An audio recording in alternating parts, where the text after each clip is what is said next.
new, never-before-seen manga is available now for free on my new website, mangaletter.com.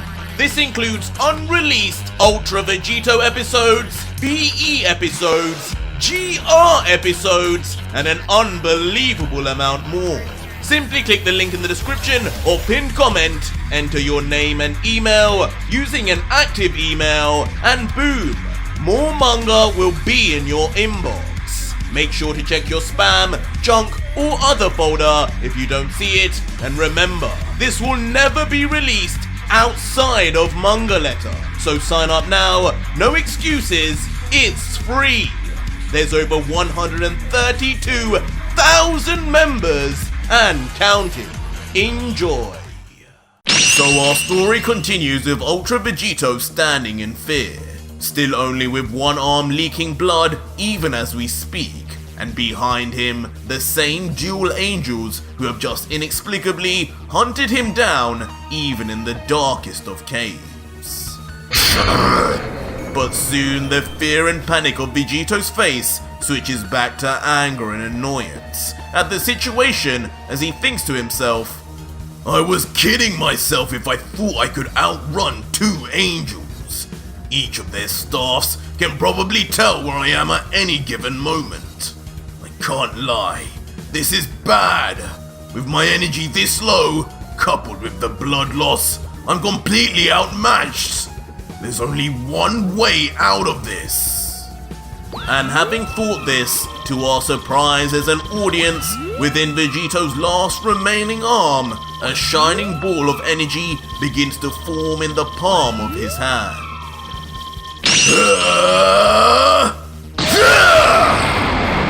And just like that, Vegito suddenly throws a noticeably unimpressive beam of energy seemingly straight at the angels. But surely, this couldn't be what he meant as a way out. Similarly, the petite angel Kusu watches on with a truly conceited smirk as she stares at the oncoming beam and comments, Well, Mojito, would you look at that? How far the mighty have fallen. Does he really think that level of attack will do anything to us? How pointless. Sister, what did... But to the shock of both the angel and us, the beam suddenly shifts directions mid-flight, shooting instead straight into the air, missing the confused angels by mere inches. At first, Kusu remains suspicious, commenting, That's sly Saiyan. Mojito, stay on guard, he's probably planning to attack us from the front now. But unexpectedly, the beam hits the ceiling of the cave with impact, instantly breaking apart the very foundations of what held the cave together. What the? No! Mojito, move! But in the darkness of the cave, the entire structure then begins to collapse on top of the divine creatures, as Vegito shoots out at the last second with speed. His two fingers now placed on his forehead, ready to do only one thing, as he thinks, Got him!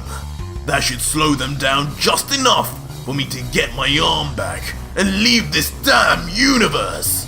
I just need to remember where that arm was. There should still be some energy traces left over there. Now, as his body begins to vanish, Vegito yells out, Got it! It's still over there! Thank God those damn angels left it alone! And just like that, Ultra Vegito appears instantly back in the emptiness of space, now right next to his severed arm, yelling out, There you are, little buddy! Give me those rings! As Vegito reaches towards them, a smile appears across the Saiyan's face as he realizes, Without any oxygen in space, my arm is still in perfect condition. All I have to do is get this to someone fast, and I can reattach it in no time. But suddenly, in the classic style of Vegito's turmoil-filled life, he suddenly notices something behind him. Something not animate, but dangerous nevertheless. What? And to his and our shock, right below Vegito, as if following him, is a massive beam of energy, enough to vaporize anyone. There's barely any time though, as the key beam becomes so close it is now near undodgeable in Vegito's current state, as his entire body soon now becomes engulfed in the light, only leaving him to mutter helplessly, "No! Where is this coming from?" And just like that, Vegito is completely trapped as the blast covers his entire body. Not exploding, but instead shooting past him as if Vegito wasn't even the primary target. As the beam eventually leaves the vicinity into the depths of space, Vegito slowly moves his arm from covering his face. He's now slightly more damaged than before, but hardly near death, as expected, as he comments,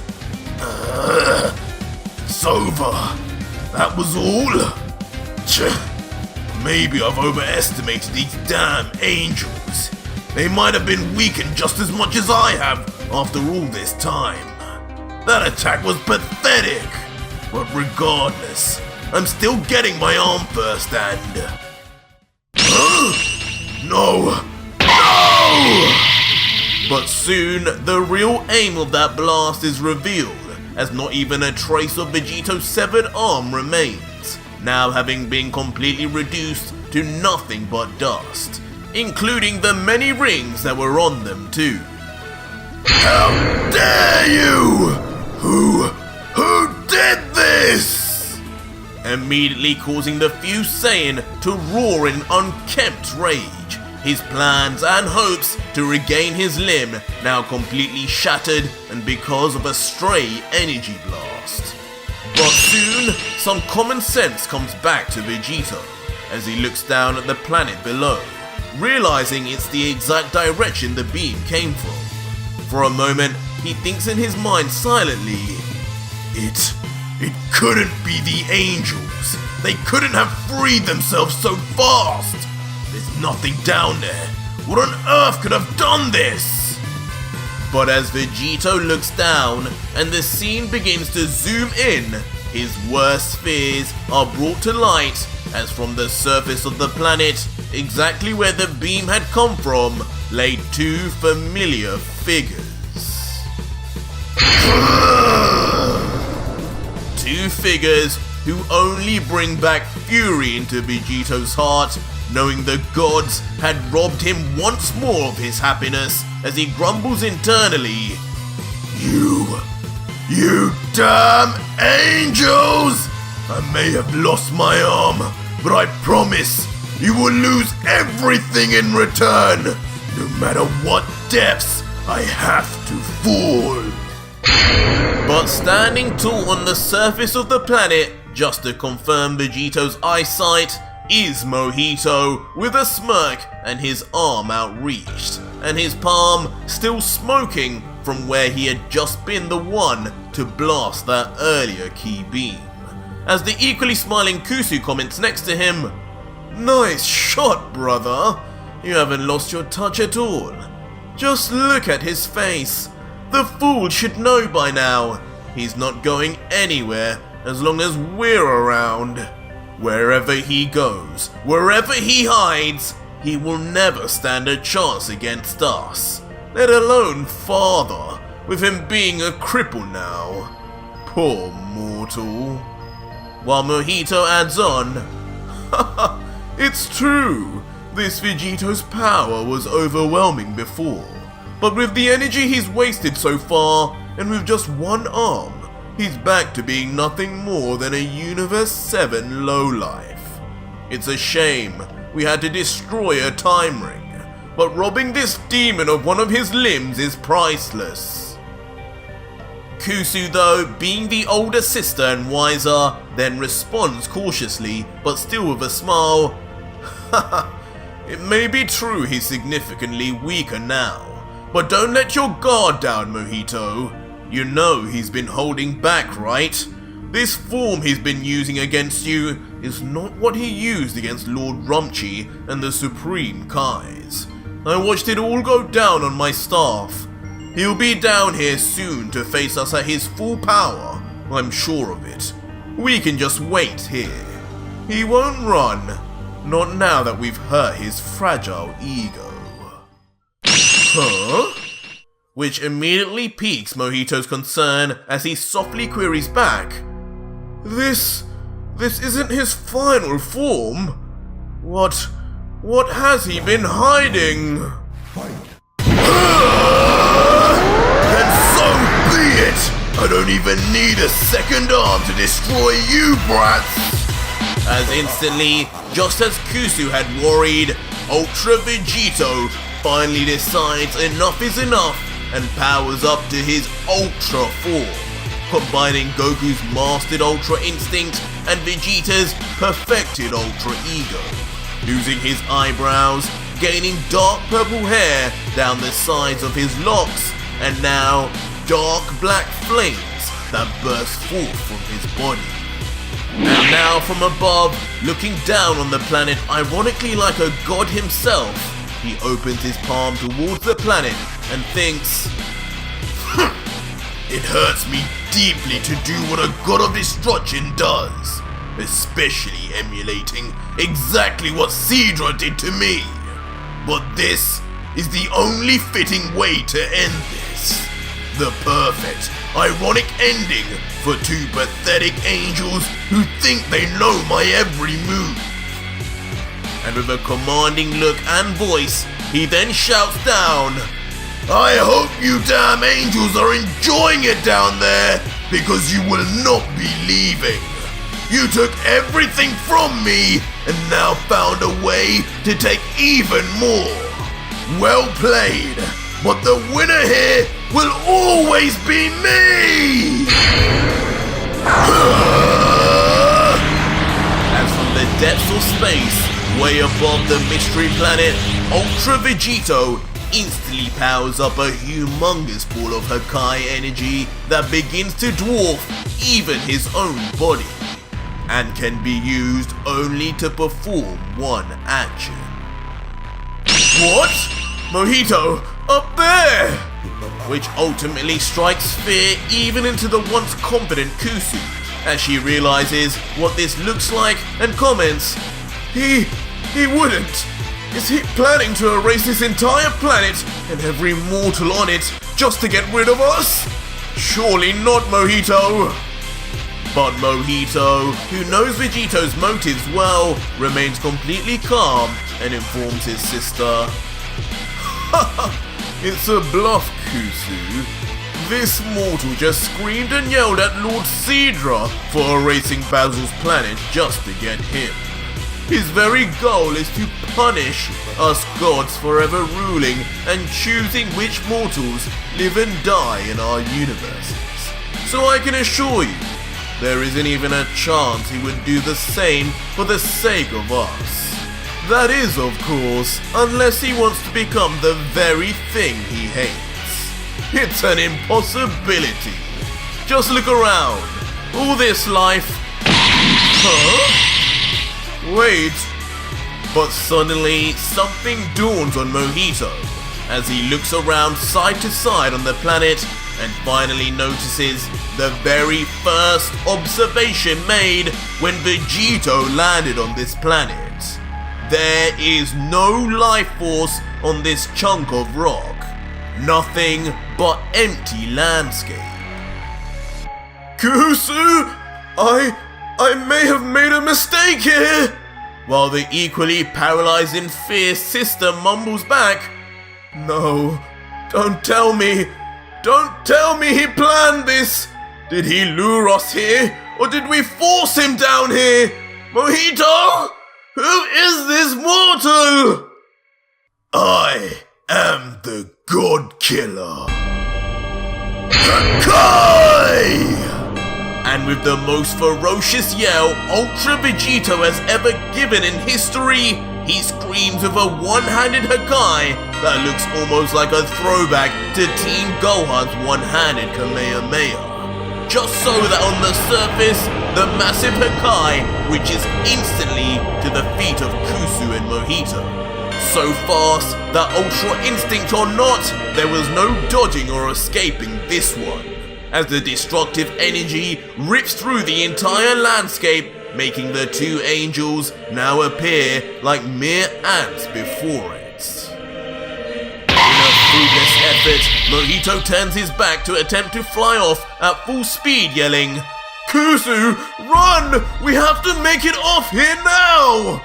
But the wise young girl knows only to reply, "No, it's over, dear brother."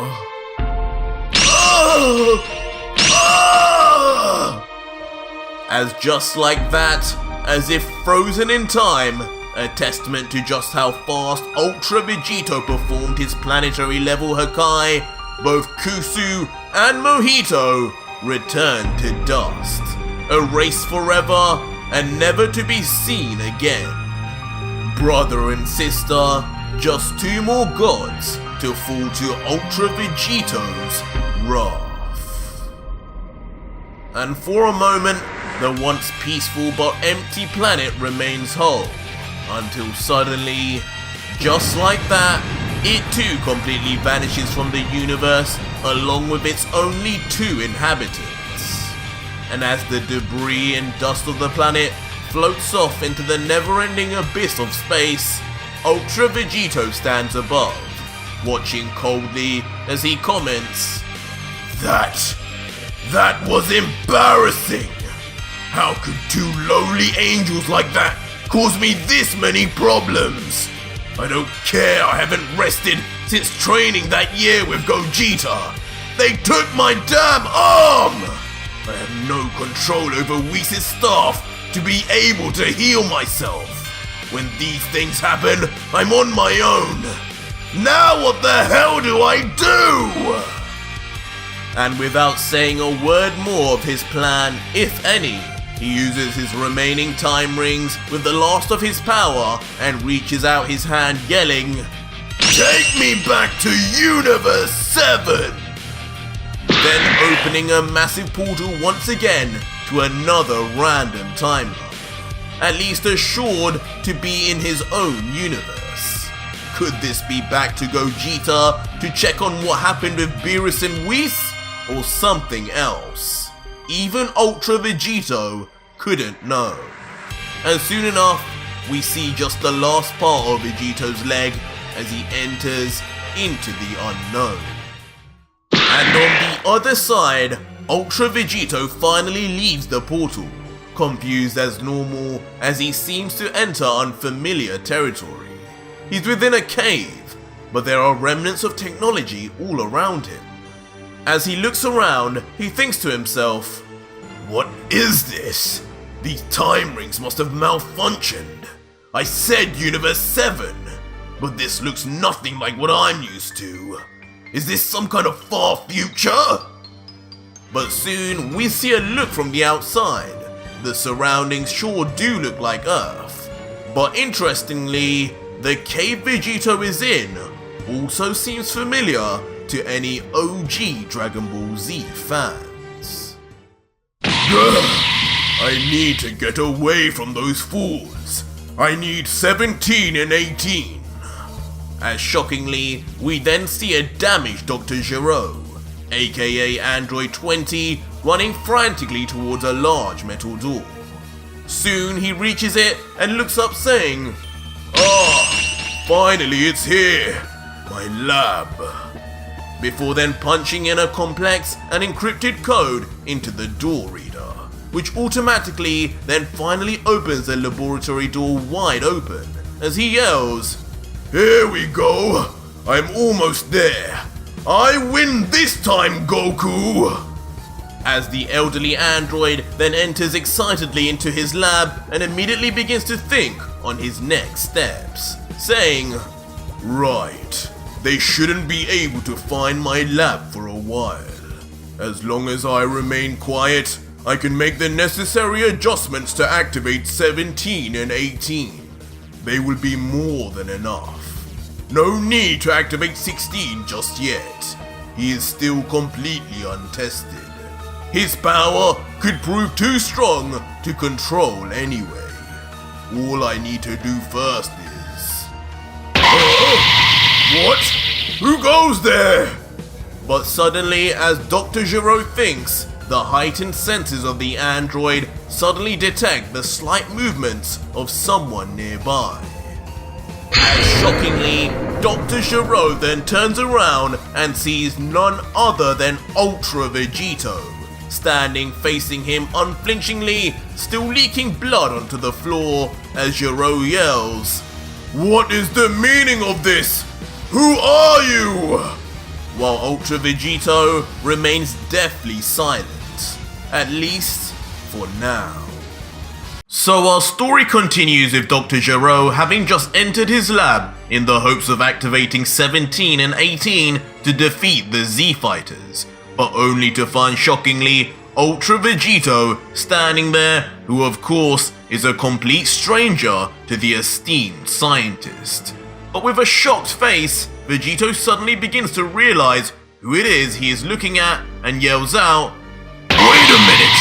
I know you! Dr. Gero! Is that you? Where am I?" To which Dr. Gero reacts, "What? And he too knows who I am? How does every one of Goku's friends and this complete stranger know of my existence just by appearance alone? This makes no sense." Wait!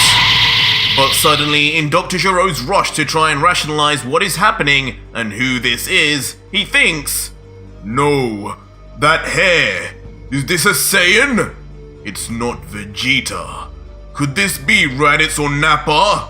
My data should have all the information needed if that's the case. But that still wouldn't explain how he's in my lab. Computer, show me who this is."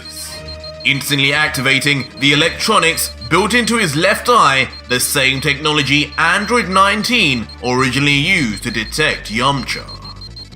But unfortunately, as the machine reads Ultra Vegito's face and body under a red hue, nothing at all seems to come up, not even a trace of history. Which isn't surprising, considering at this point in the Dragon Ball Z timeline, Vegeta and Goku had never heard of the Potara earrings or even considered fusion.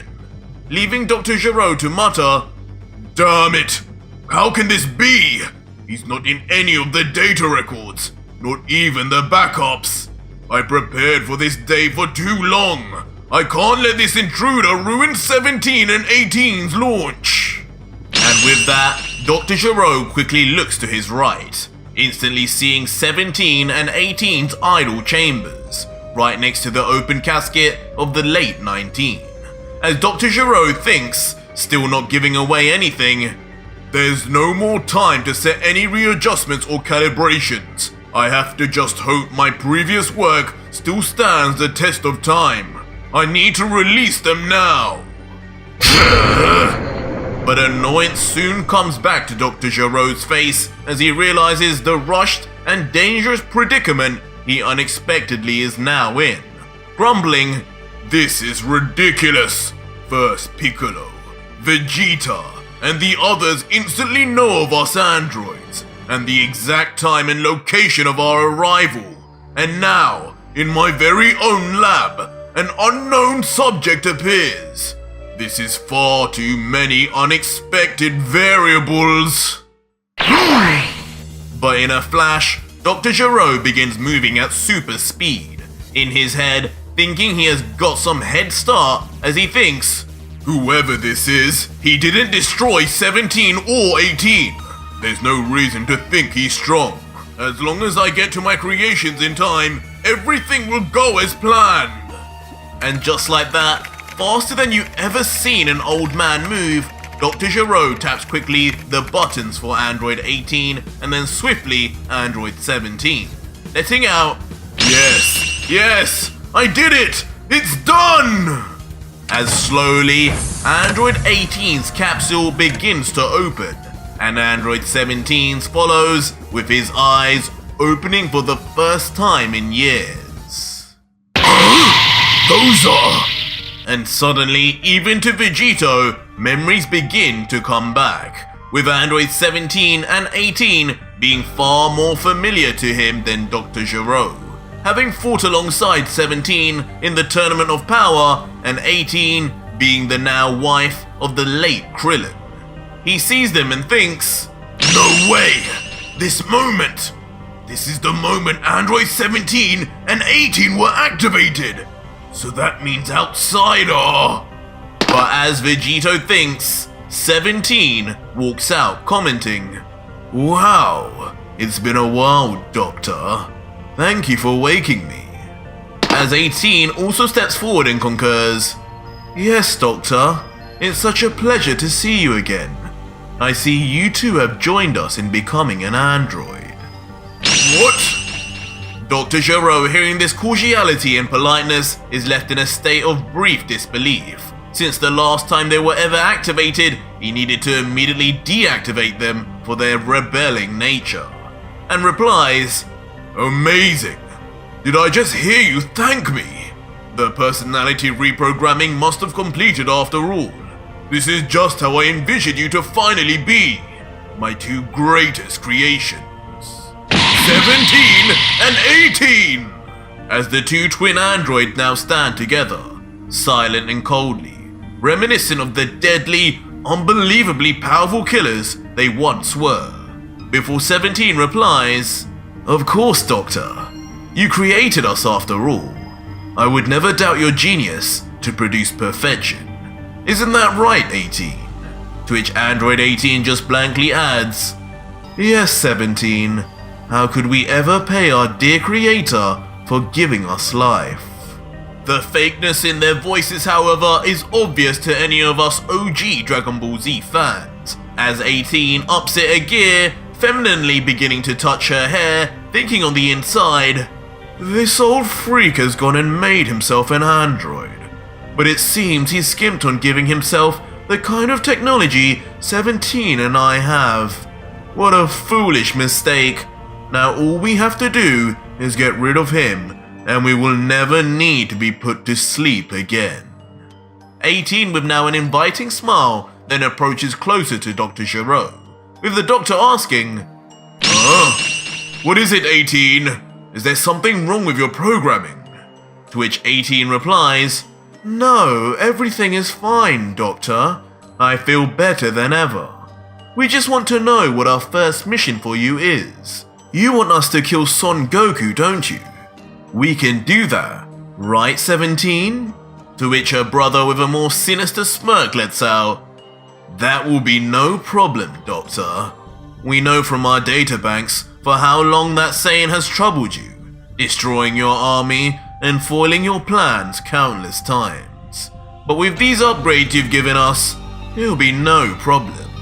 My calculations suggest we're at least 50 to 60 times. My arm! But suddenly, interrupting 17 and 18 from the shadows of the dark cave is Ultra Vegito, who has been standing there this entire time, but seemingly undetected by the androids, as he uncontrollably yells out due to his still raw injury.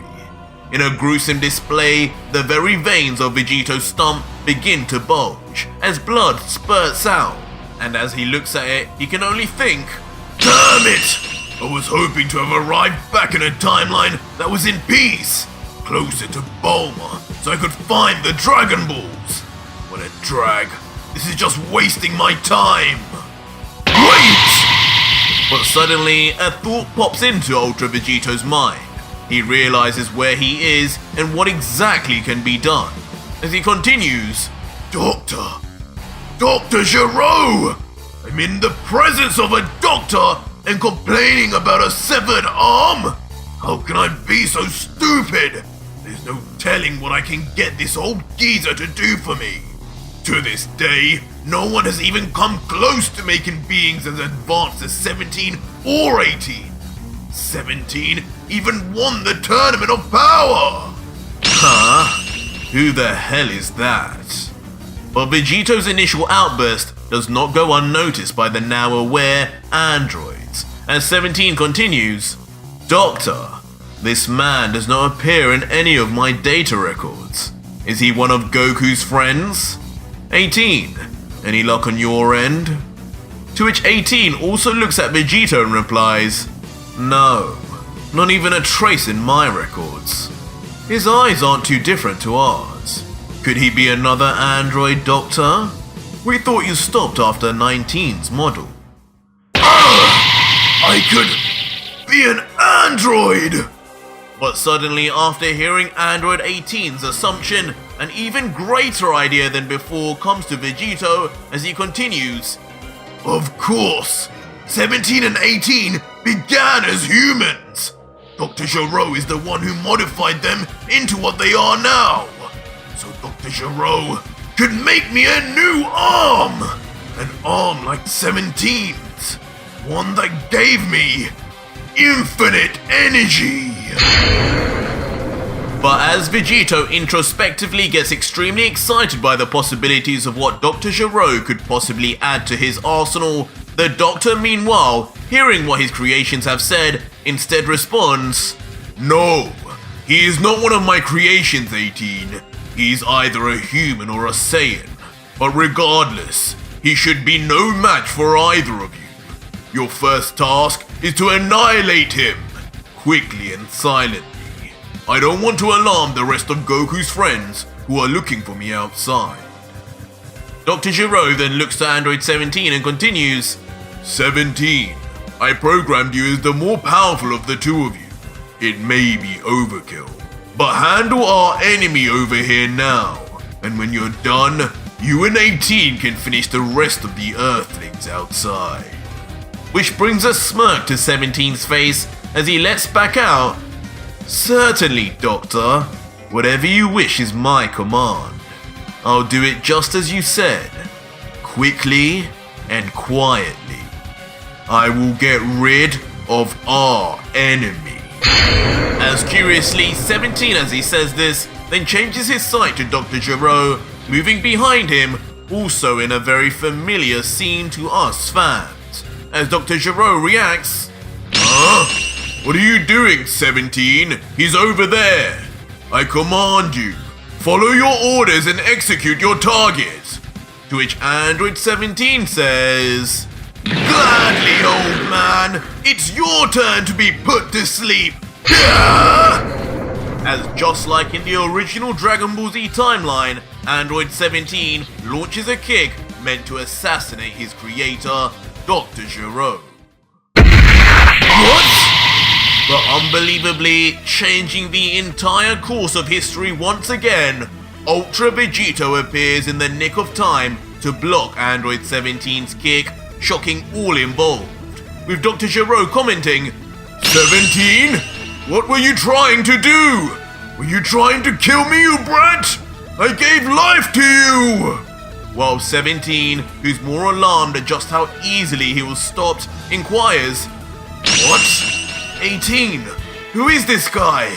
There's no way anyone on this planet should be able to stop me so easily. That felt like hitting an immovable object.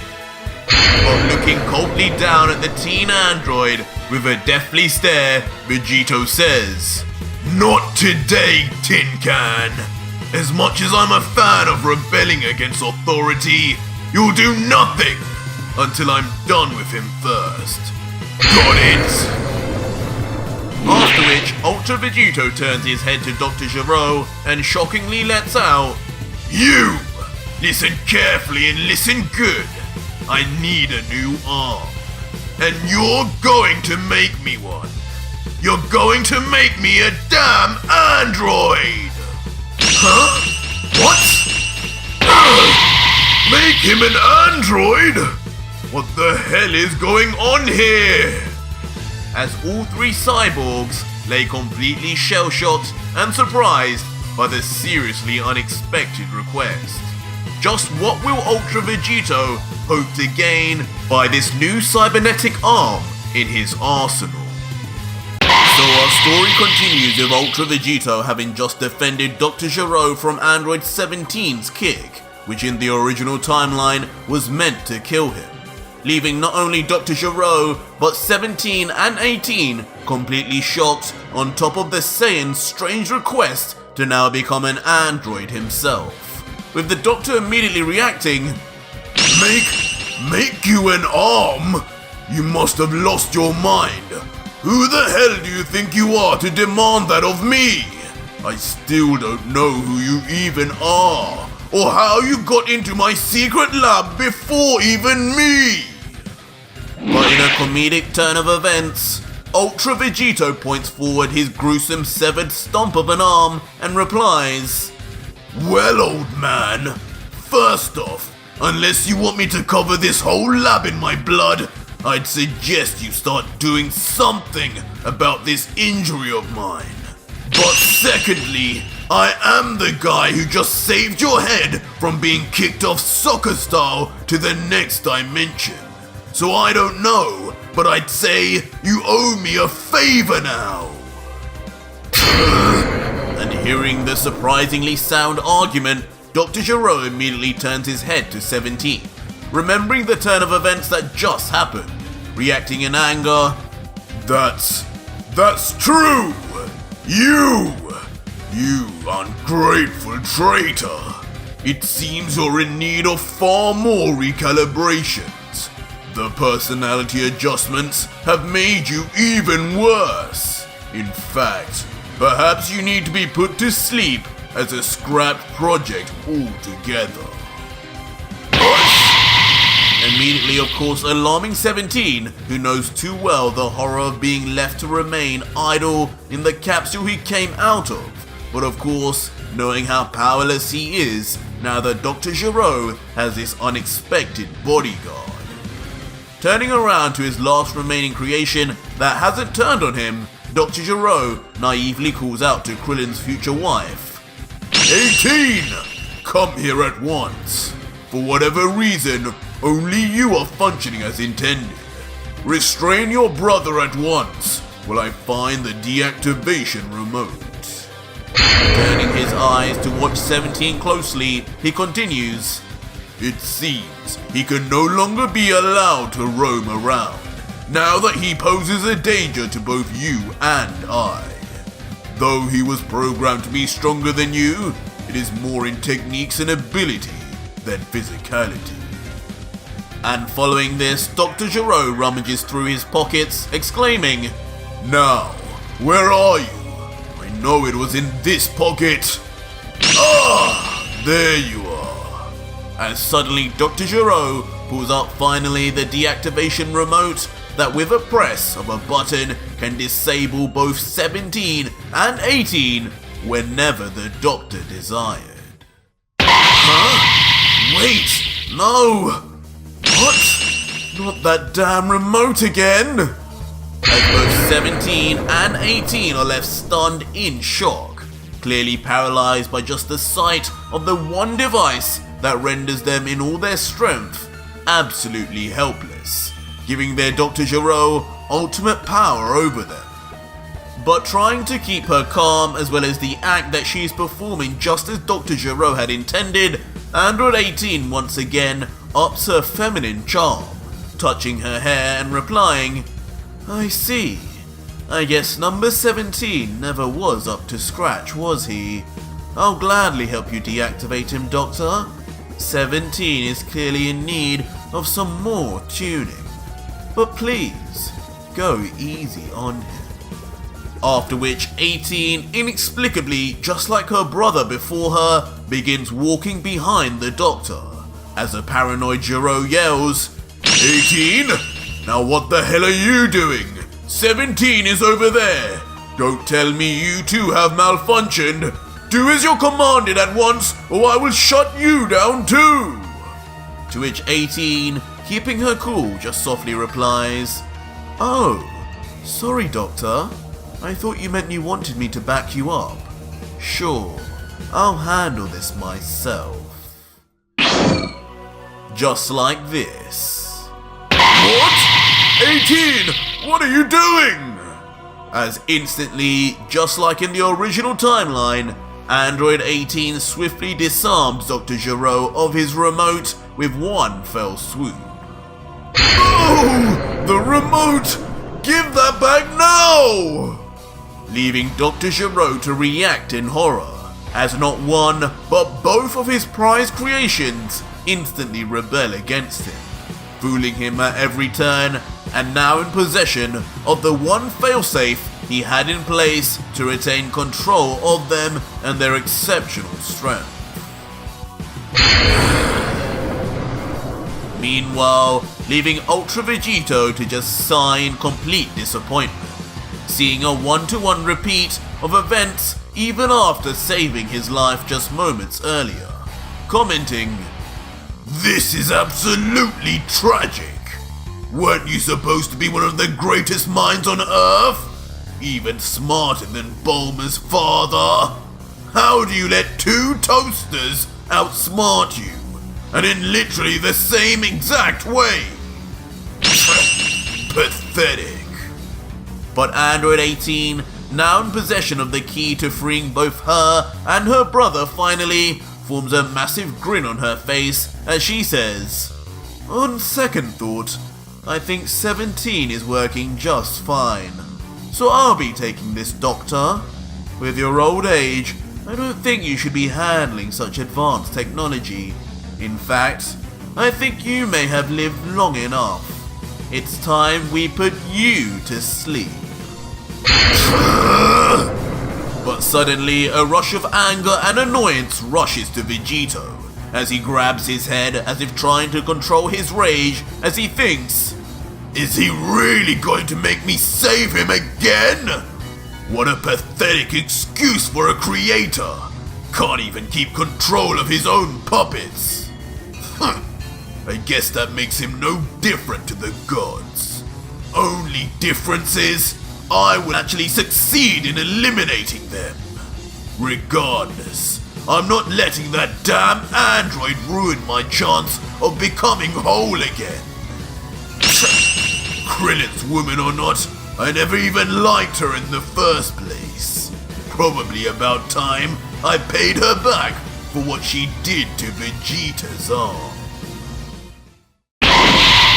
and instantly, without a word more, Ultra Vegito appears right next to 18, grabbing her remote-holding wrist tightly, to the immediate confusion of 18, who up to this point viewed him as no threat, as she turns her head and yells, "Hey, get the hell off me! Who even are you? If you wanted to die too, you only had to ask. 17, deal with him!" Hakai! But before anything else can be said, or indeed her brother 17 can come to her rescue, Ultra Vegito yells the one word that to this point had never been uttered in the Dragon Ball Z series. "What?" Confusing the female android more than anything, as she, just as expected, begins to erase, turning to dust before the eyes of not only her creator, but her twin brother 17 also. The future Z Fighter slowly losing her place in existence forever. Until ultimately, nothing is left, and Ultra Vegito is seen grabbing onto nothing but air, heartlessly letting out, "Well, there goes one more to the realm of nothingness. But I guess being an android, you had no afterlife anyway.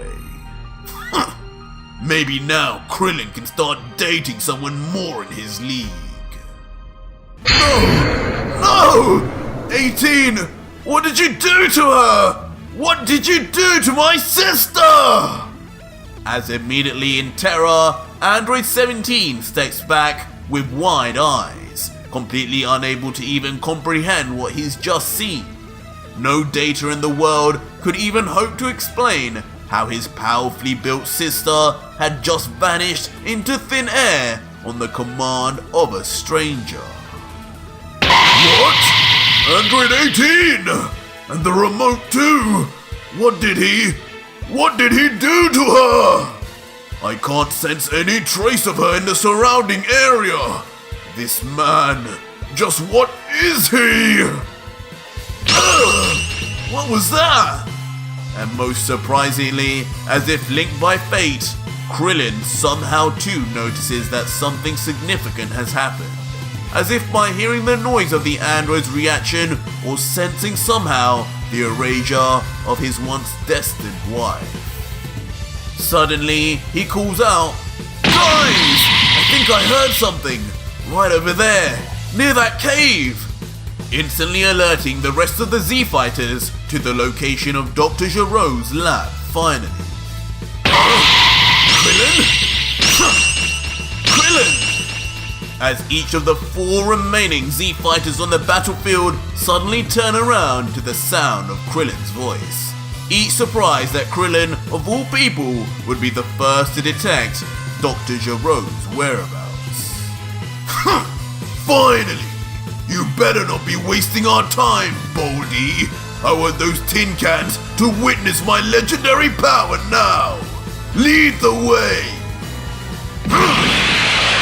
And just like that, all 4 Z Fighters then fly off immediately towards Krillin's location, with Piccolo yelling, "Brace yourself, guys. We've been looking for a while.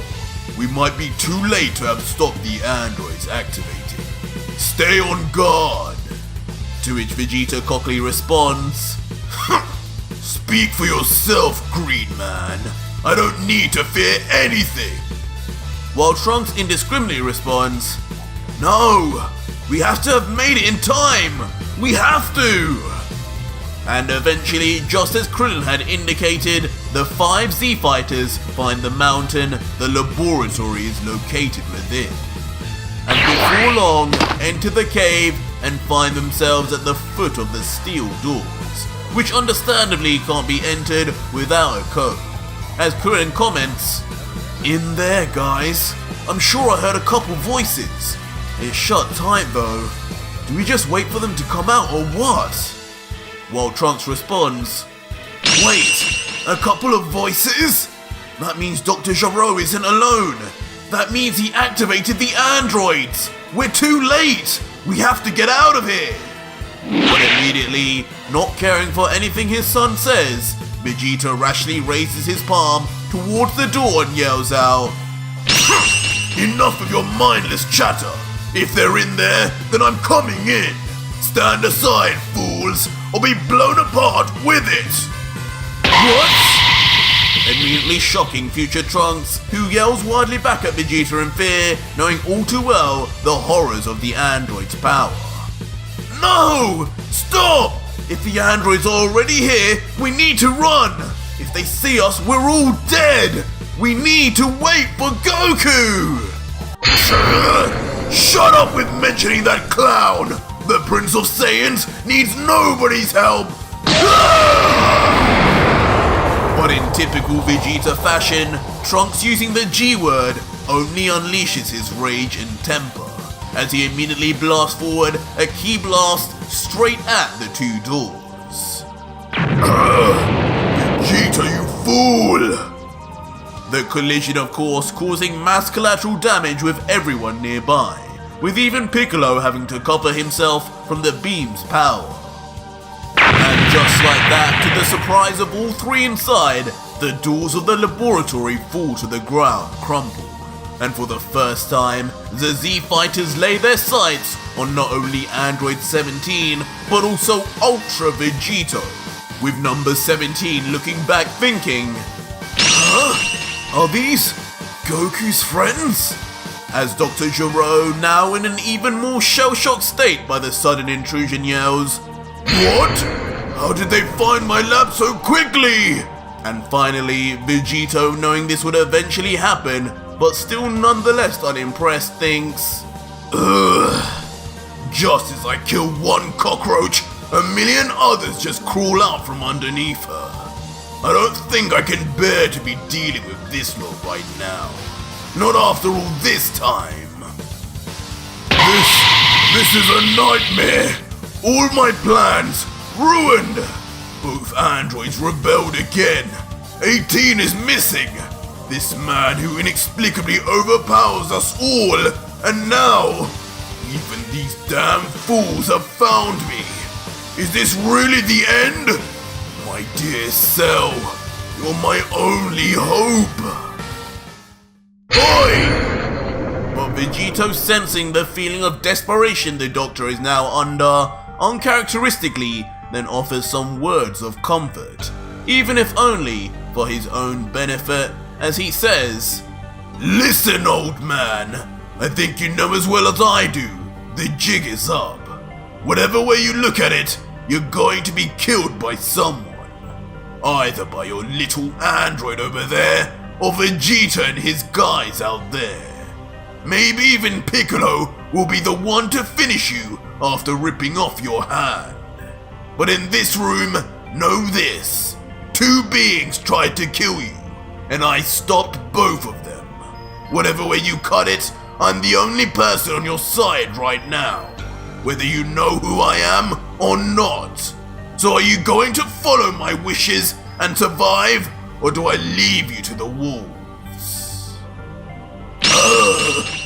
leaving Dr. Gero near silent as he tries to compute what to do, before a more sinister look comes to Vegito as he reveals one final addition saying, "Promise to fix me a strong, indestructible arm with certain upgrades that I see fit, and I'll handle all of those punks outside for you.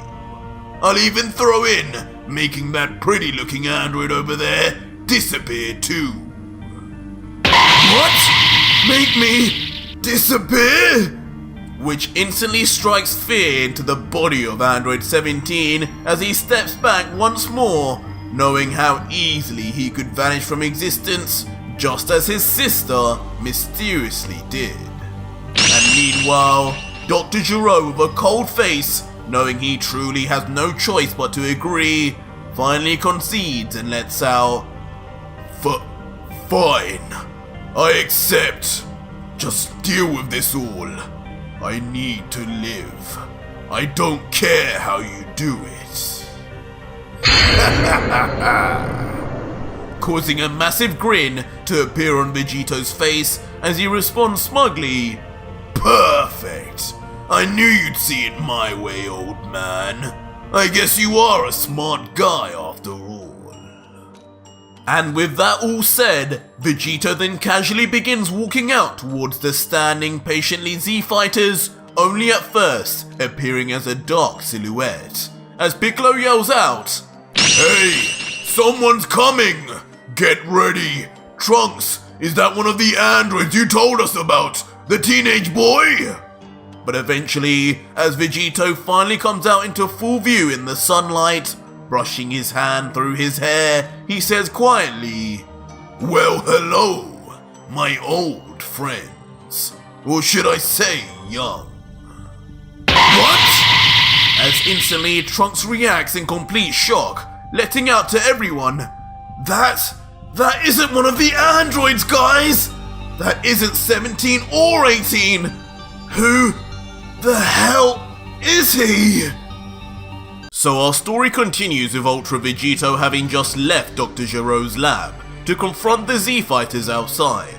Not a single one of them has ever laid their eyes on Vegito before, let alone the mysterious Ultra form he was now in, as each Z Fighter, from Krillin to Tien, Piccolo, Vegeta and even future Trunks, share a mixture of shock, fear and curiosity as the fused warrior walks towards them.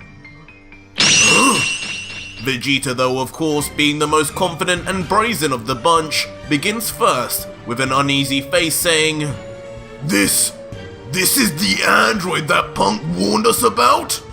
First that obese circus clown I blew up, and now this? What even is he supposed to be? What bizarre hair? And where are his eyebrows? Didn't that kid say the android was supposed to be a teenager? But Ultra Vegito on the other end, looking at one half of himself, hears this and immediately thinks, Typical Vegeta. Jumping to conclusions. So this is how it's going to go.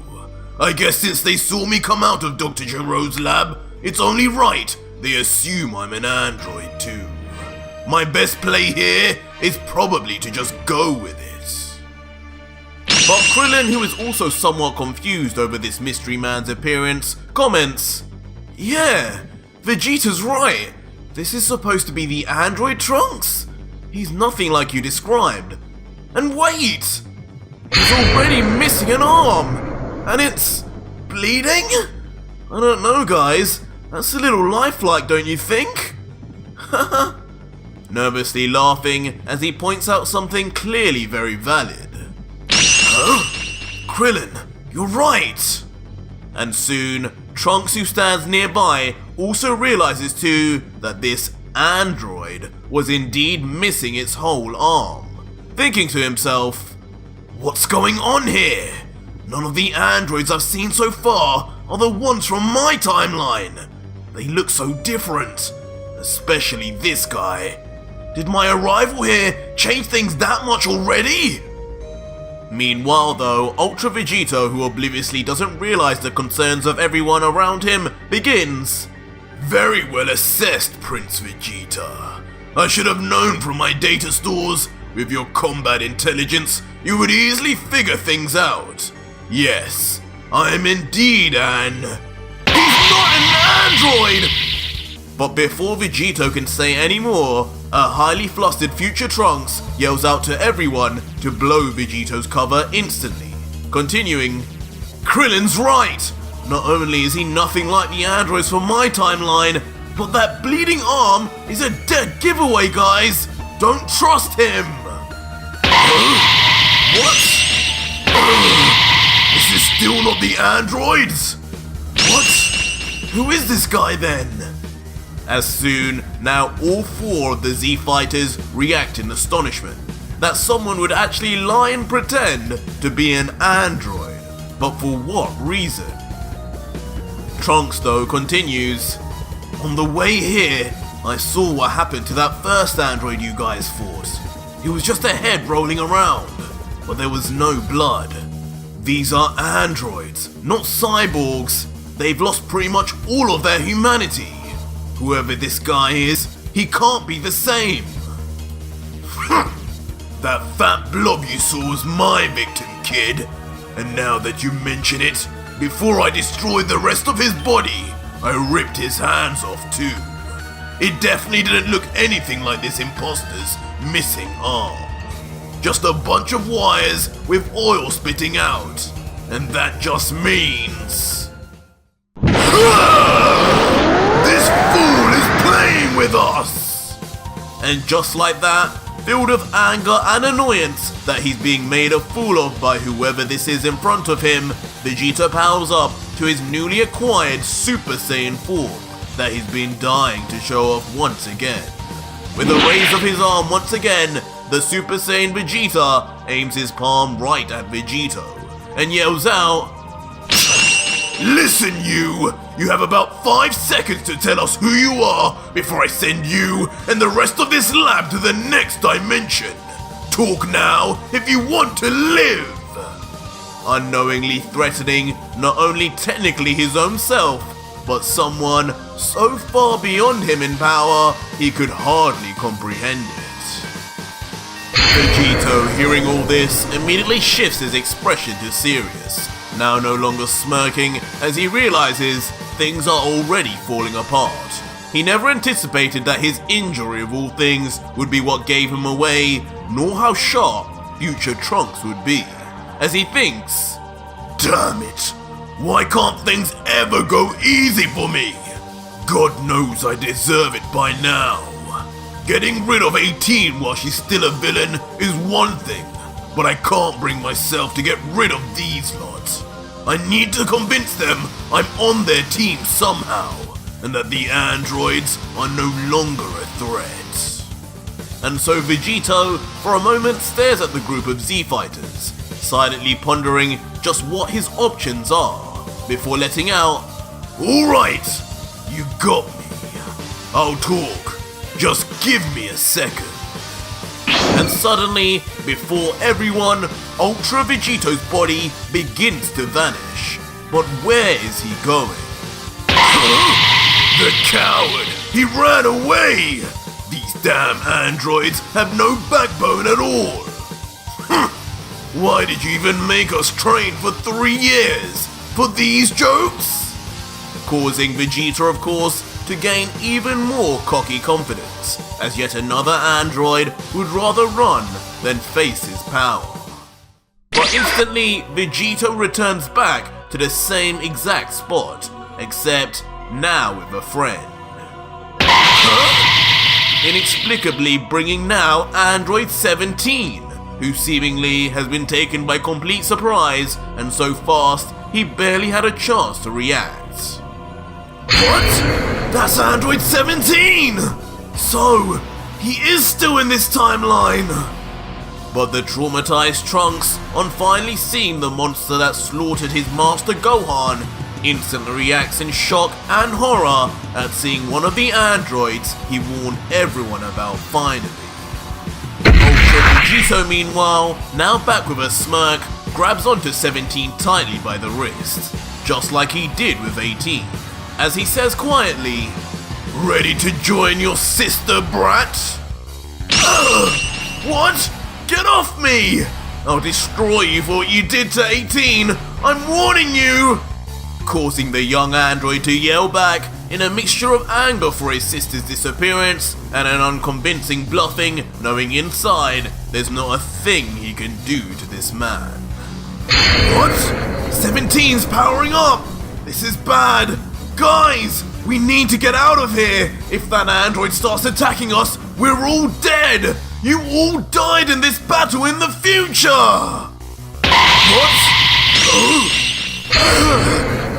The scary claims from the young Saiyan, of course, immediately striking fear into the bodies of Tien, Piccolo and Krillin, who stay still, contemplating whether escaping is really what they should do right now. Maybe waiting for Goku, as Trunks said, truly is the best decision to make. Wait! Don't you dare move a muscle until I say so!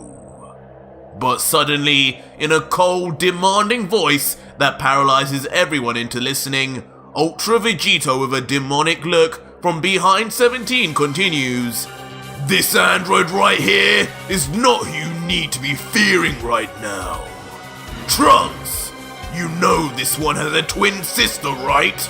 Well, I already destroyed her, and I could easily do the same to this weakling too."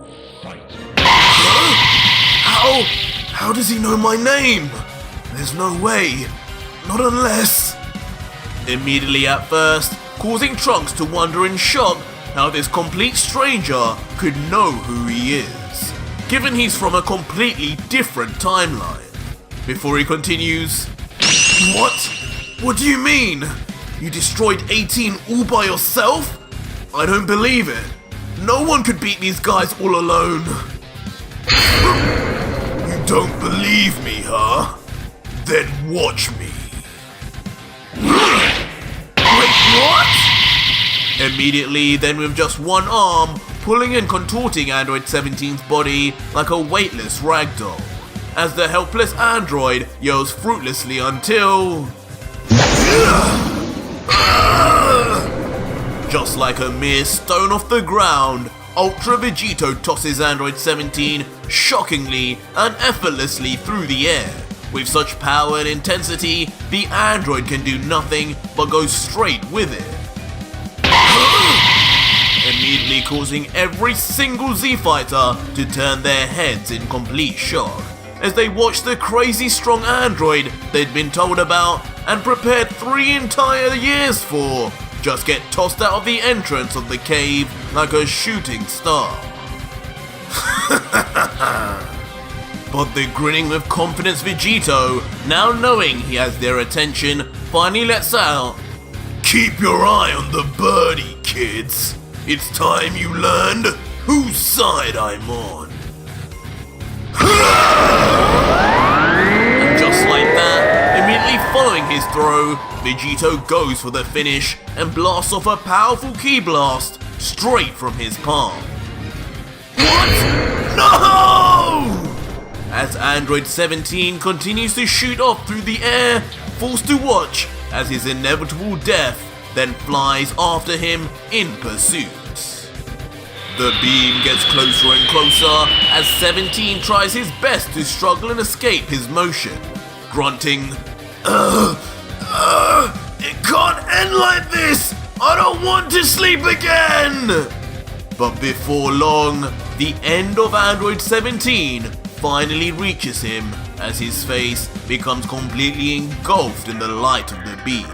And for a moment, even his cries are completely drowned out. And in one massive explosion, Android 17 is hit directly just as expected, as a bright light from the explosion causes every one of the Z Fighters to cover themselves from the debris and shockwave of the impact. But in the midst of the destruction, the result is clear, as Android 17, though not erased like his sister, is reduced back to pieces of scrap metal, as his entire body breaks apart before everyone.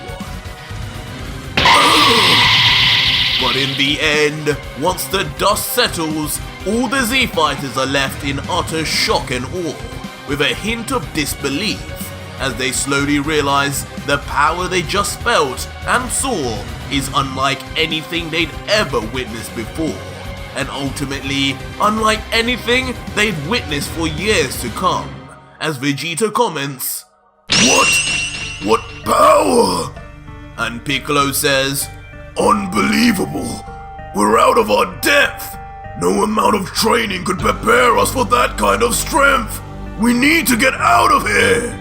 while Trunks just remains near silent, most likely from being unable to even comprehend 17's demise so easily before his eyes.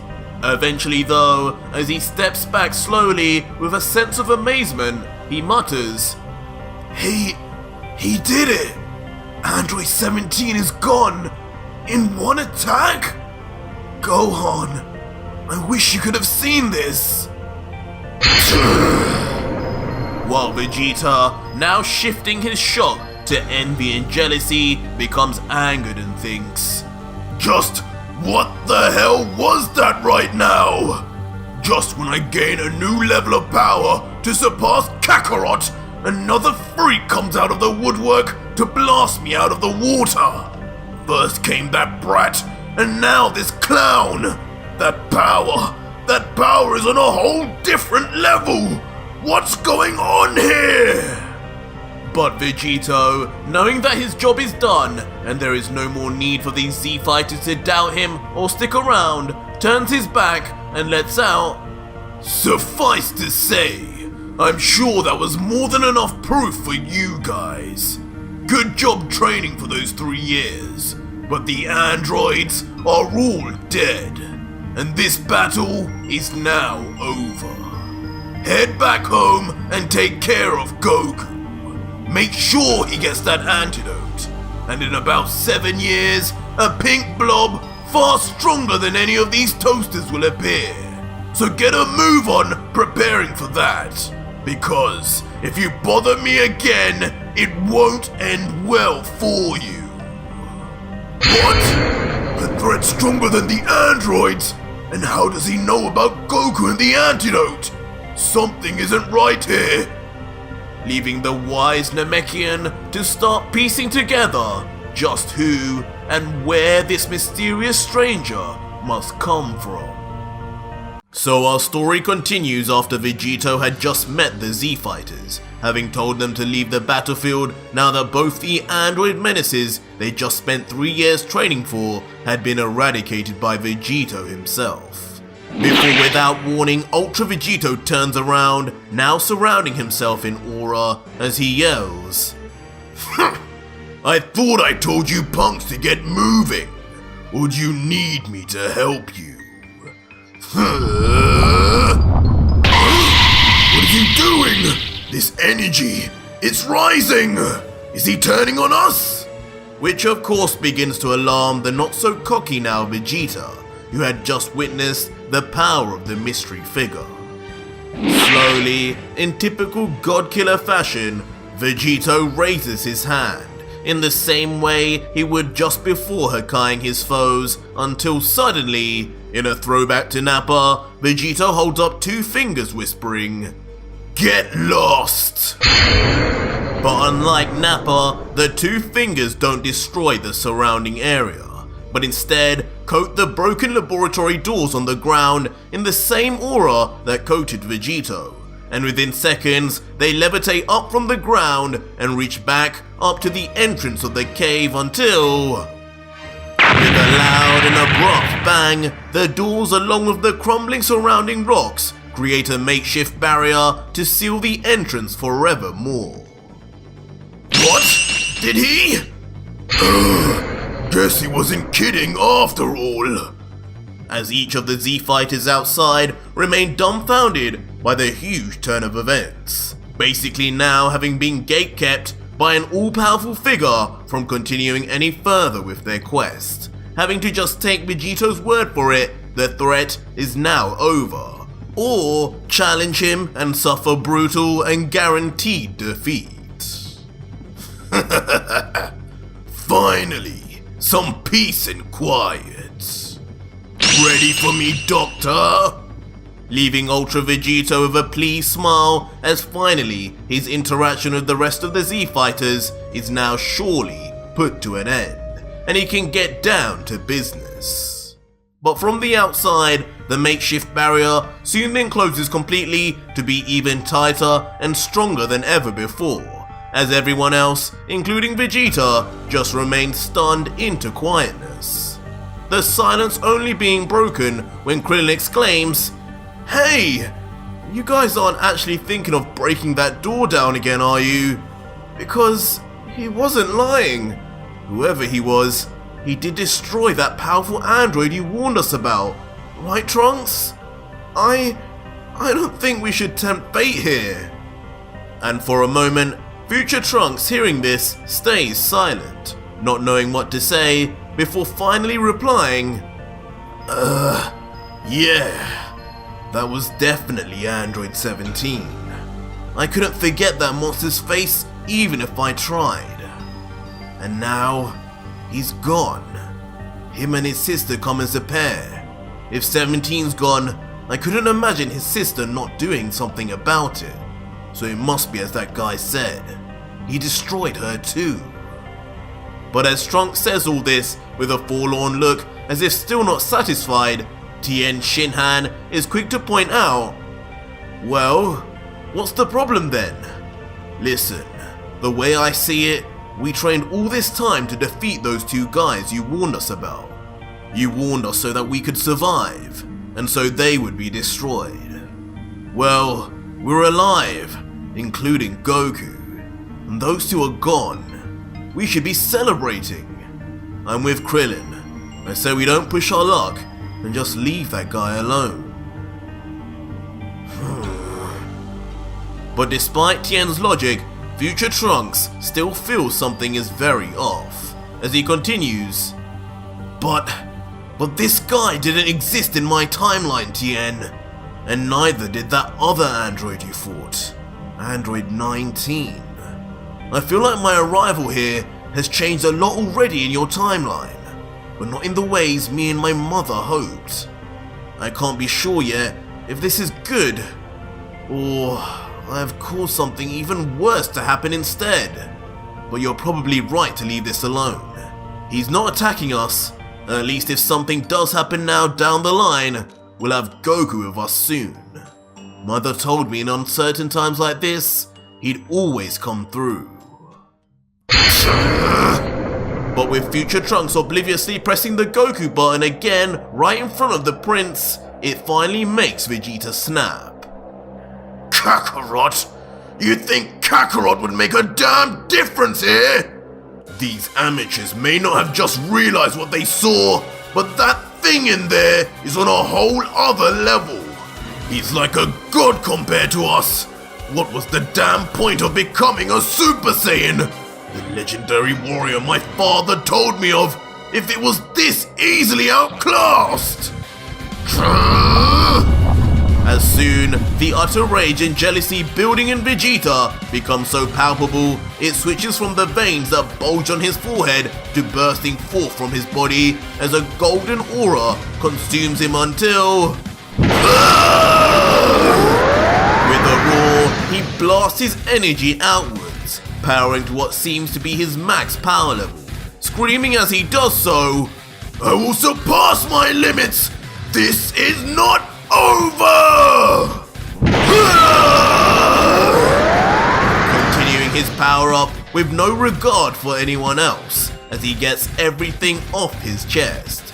Trunks, Krillin, Tien and Piccolo all just covering themselves in shock, wondering what on earth the prince is doing. What the hell is your problem, Vegeta? Cool it before that guy comes back out! Shut it, Green Man. You and these weaklings can hide in fear all you want, but I will go get myself a new power. A power to surpass a Super Saiyan. And I'll destroy that clown for taking my kill! Instantly in typical hard-headed Vegeta fashion, then flying off at speed into the distance in search of surpassing his limits once more. Father. Leaving future Trunks meanwhile to think on Vegeta's words and what they could mean. A power to surpass a Super Saiyan? What does he mean? Could there really be a form beyond what we have already? But Piccolo, who takes Trunks' confused look for wondering what that outburst was about, just explains, "Don't worry about him, Trunks. That's just Vegeta. His ego has been severely damaged by what he just witnessed. He's probably headed back to Capsule Corp to train right now. And he's not wrong too. We should all be continuing our training. If not for him, for any future threats that will come. We dodged a bullet today, but that's not to say we won't have tougher battles in the future." To which Trunks once again stays silent for a moment to think introspectively before letting out, "Yeah, you're probably right. In any scenario, we all need to get stronger. I just wish Father would just be a little less rash." And with that, all of the remaining Z Fighters nod in agreement before shooting off into the sky, ultimately deciding to leave Ultra Vegito finally to his own devices. Meanwhile, back with Ultra Vegito, finally alone with the Doctor, he addresses him. "So, you heard me then, Gero. When exactly are you going to get to work? I need a new arm, but not like that garbage you gave yourself in that Blob 19. I need what you gave 17. No, even stronger than that." But Gero, hearing this, is far from impressed, instead actually incensed, still that he's being spoken to like a mere slave, as he thinks, "Who does he think he is? I'm no servant to be used as and when he wants. He should be my slave. A slave to my android abilities and infinite life. This man just destroyed my life's work in an instant, and now expects me to just work for him without question." And with his frustration bubbling over, for a moment, Dr. Gero loses sight of who he's talking to, and yells back, "How dare you speak to me like that? Do you have any idea who I am? I was revered around the world, paid millions to work when you were still in nappies. Yet you think I'll work for nothing in return? Tell me this. What will you do if I refuse? You've already destroyed everything I ever lived for. So why do you think I'd fear death by your hand?" But Vegito, who is completely unfazed by Gero's apparent bravery in the face of death threats, just replies calmly, "Well, if you didn't agree to make my arm, it's no problem really. I'd just find another way. Maybe visit Dr. Brief instead. But what I would do is of course first kill you, slowly and agonizingly, before then destroying that lunk of metal, Android 16 over there. And then finally, come for your precious baby. Sam." and I'd erase him from the face of the earth before he ever got to be born. Now how does that sound, Doctor? What? Did you just say? Of course, hearing this, Dr. Gero is left nothing short of gobsmacked. So much information that just couldn't be known by anyone other than himself, as he immediately queries, How could he possibly know about Cell as well? 16 is one thing, but this is impossible. That settles it. This creature cannot be mortal nor from this dimension. That kind of knowledge has to be otherworldly. And he knows, even if I've lost 17 and 18, I cannot lose Cell. Cell is my only hope for revenge on this damned planet. Now completely beaten mentally and accepting his predicament, Dr. Gero solemnly looks at the ground and remains in total silence, using the mass computer power stored within his body to compute exactly what he must do for the highest probability of survival, before eventually looking up at Vegito and lifting his arm to point to his right. He finally then concedes, Okay, I get it. I give up. You win. Your existence and knowledge of things you should not know will most likely never be answered. So let us just begin and get this over with. Come here and get on the operating table, and we can start as you wish.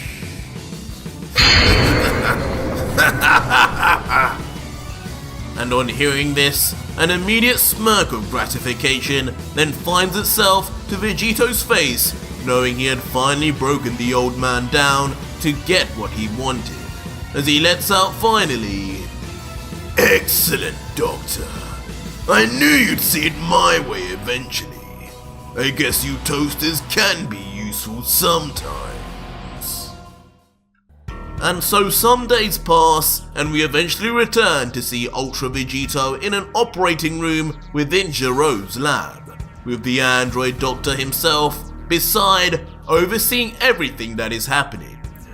Most curiously though, as we peer at the presumably unconscious Vegito's face, we notice, even when connected up to oxygen and with his eyes closed, he still maintains his Ultra form. A showcase of either just how much he has now mastered the form, or a sign he is ready even in this state for any sudden attack from Gero or the numerous gods that now want his head. But most importantly, now in place of where his left arm once was, is a completely robotic arm, still in what seems to be an alpha stage with no skin covering it, and noticeably thicker and more durable than even the ultra-powerful limbs of 17 and 18. The beginning of Cyborg Ultra Vegito's story has just begun. But as Dr. Gero watches over, it's clear he does still bear hatred in his heart and a mystery ulterior motive, as he thinks to himself, With him being so vulnerable right now, you'd think I could just finish him as is. Maybe with poison. Maybe by implanting a self-detonating bomb on his heart. But with there being no data on him, and just how easily he dealt with 17 and 18, I wouldn't even be surprised if he could wake up at the very minute I attempted anything. No science in the world could ever explain exactly the kind of powers I have witnessed from this man. But soon, deep in his thoughts, a smile for some reason comes to Gero, as he continues, But if I'm to be forced like this, like a pitiful dog to do his wishes, by God, I will receive compensation in my own way. His power, his techniques, his DNA. Whoever and whatever this is will be fed directly to you. my greatest creation. You will no longer need those weaklings 17 and 18. With this fool's power, Cell will finally become perfect. Far stronger than he could have ever been with the twins. Goku, just you wait and see. And soon with that said, deep in another laboratory far off, a machine continues to work autonomously, containing a small creature. A creature that, as we get closer to, all of us as OG Dragon Ball Z fans recognize as none other than Baby Cell. But with one key horrific difference. And just like that, with the DNA, techniques and power of Ultra Vegito, this version of Cell gains Ultra Instinct. A new terror in this timeline that will surpass all others has been created by Vegito once again. And speaking of Vegito, a week later we see him once again, his back turned, now in his base form, and finally with a new top, as we can hear him mutter, "Wow, that old geezer really did do a fine job here. I can barely tell it from my old arm. It even feels the same." As soon when we see it from the front, Vegito was indeed not lying, as the new arm now is completely lifelike, grafted on with skin that perfectly matches Vegito, finally making the smirking Saiyan whole once again, as he says, "Yes, everything went to plan. I'm even healed up, and the Zenkai I've just got from that long rest, oh boy, am I on another level right now. Not to mention, looks like Gero added all the little upgrades I needed too." And as soon as we get a closer look into the palm of Vegito's new robotic arm, it's clear at least what one of the upgrades was, as in the center of it is one of Dr. Gero's signature energy absorption devices, the same ones both he and 19 had.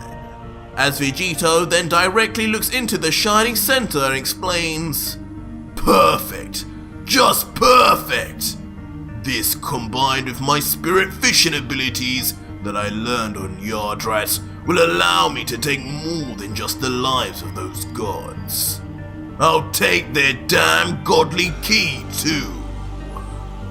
But soon noticing that Dr. Gero is also in the room, Vegito turns his head and abruptly questions, "So, old man, you're absolutely sure that this will allow me to absorb as much energy as I want, right? The same as what you and that refrigerator 19 had? I wouldn't want to have to come back here for a refund." His senses have already come back to him. How is he possibly sensing the presence of an android like myself when I have no key? But realizing there's no more point in questioning the unending abilities of Vegito, he then responds, "Yes, just as you wished. I've modified and supplied you a version that's even more advanced than ours. One that is more suitable to your own vastly different capabilities.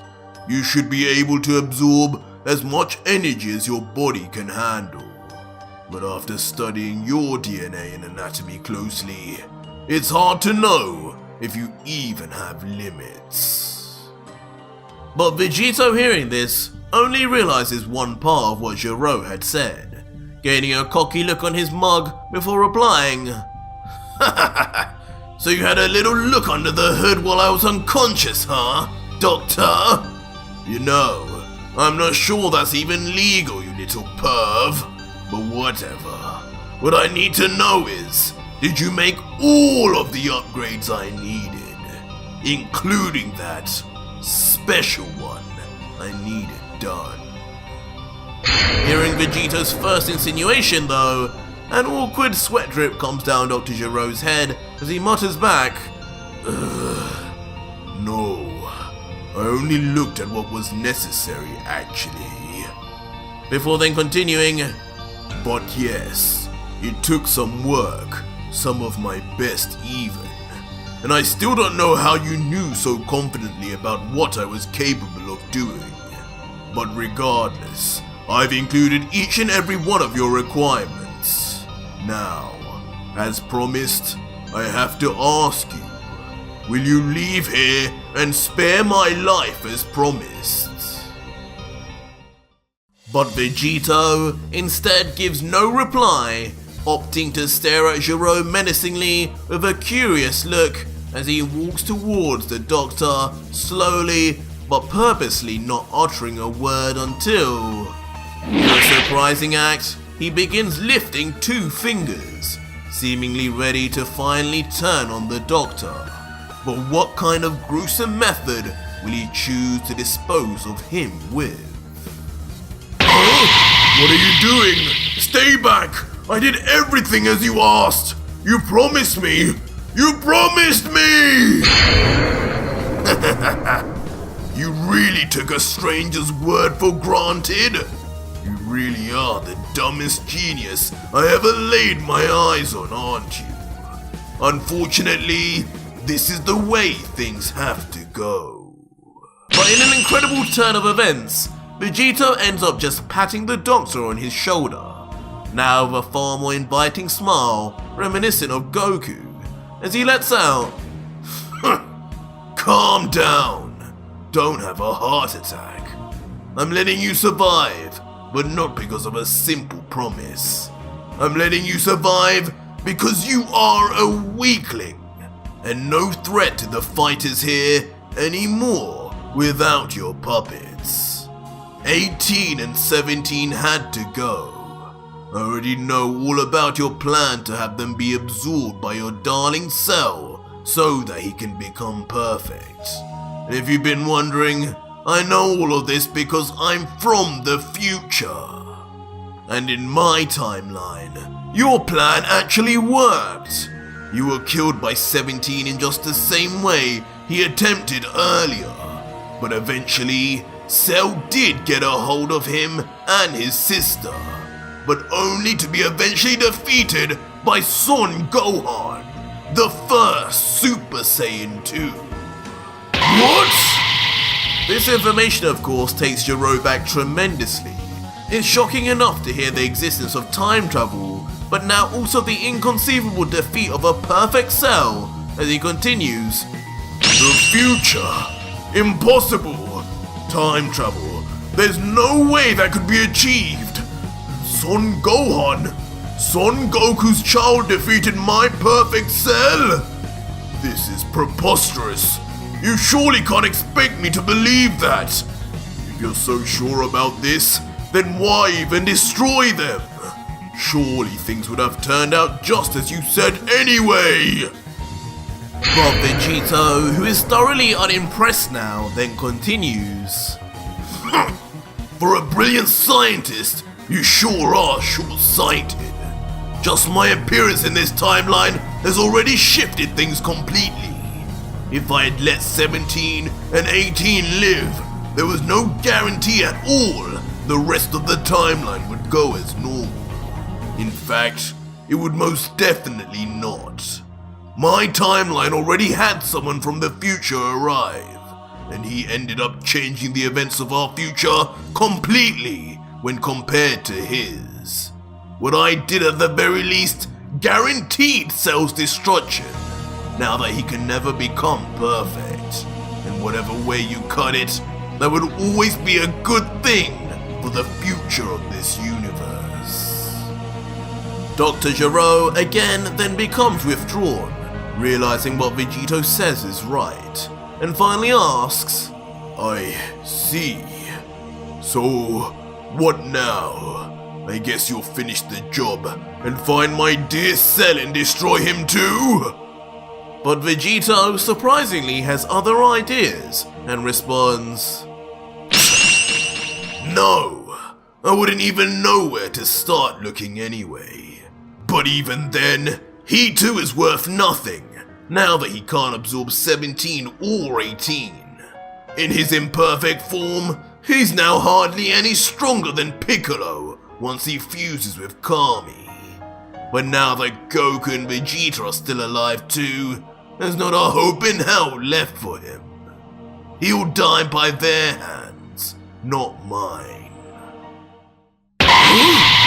But suddenly, after hearing this, Gero realizes something significant, thinking to himself, Wait, he doesn't know.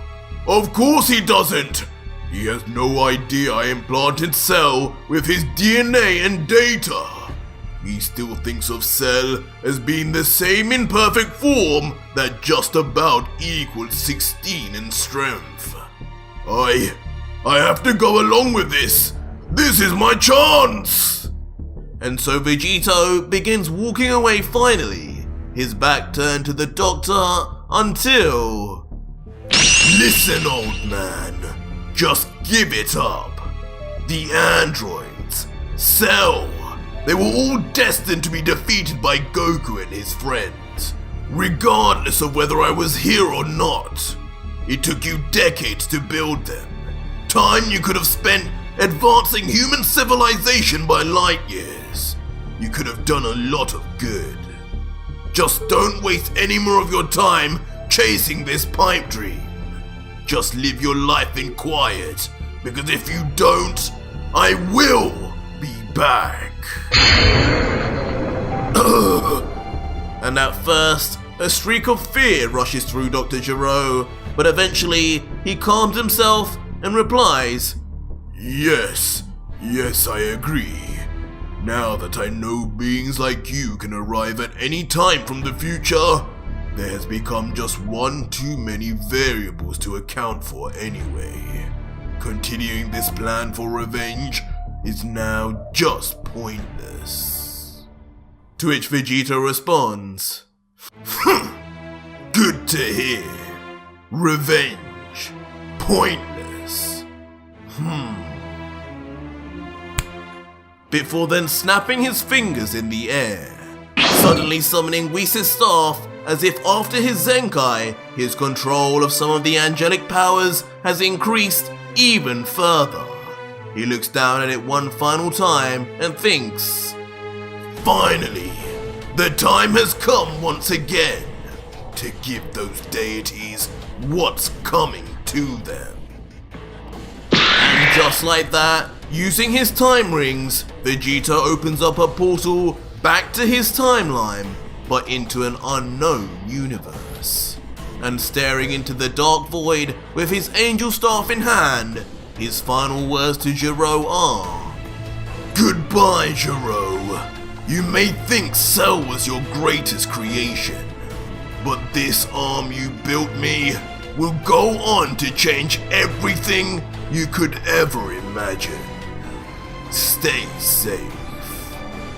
And with that, Vegito then enters the portal and leaves this timeline for what should hopefully be the last time. Help! But unfortunately, some weeks pass and a healthy, grown Cell is finally seen, standing over his prey as with his usually sadistic voice says, I love it when my food screams. As Cell iconically then stabs the old man in his back and slowly sucks into himself the very life force that held the man together, leaving behind nothing but a husk in its remains.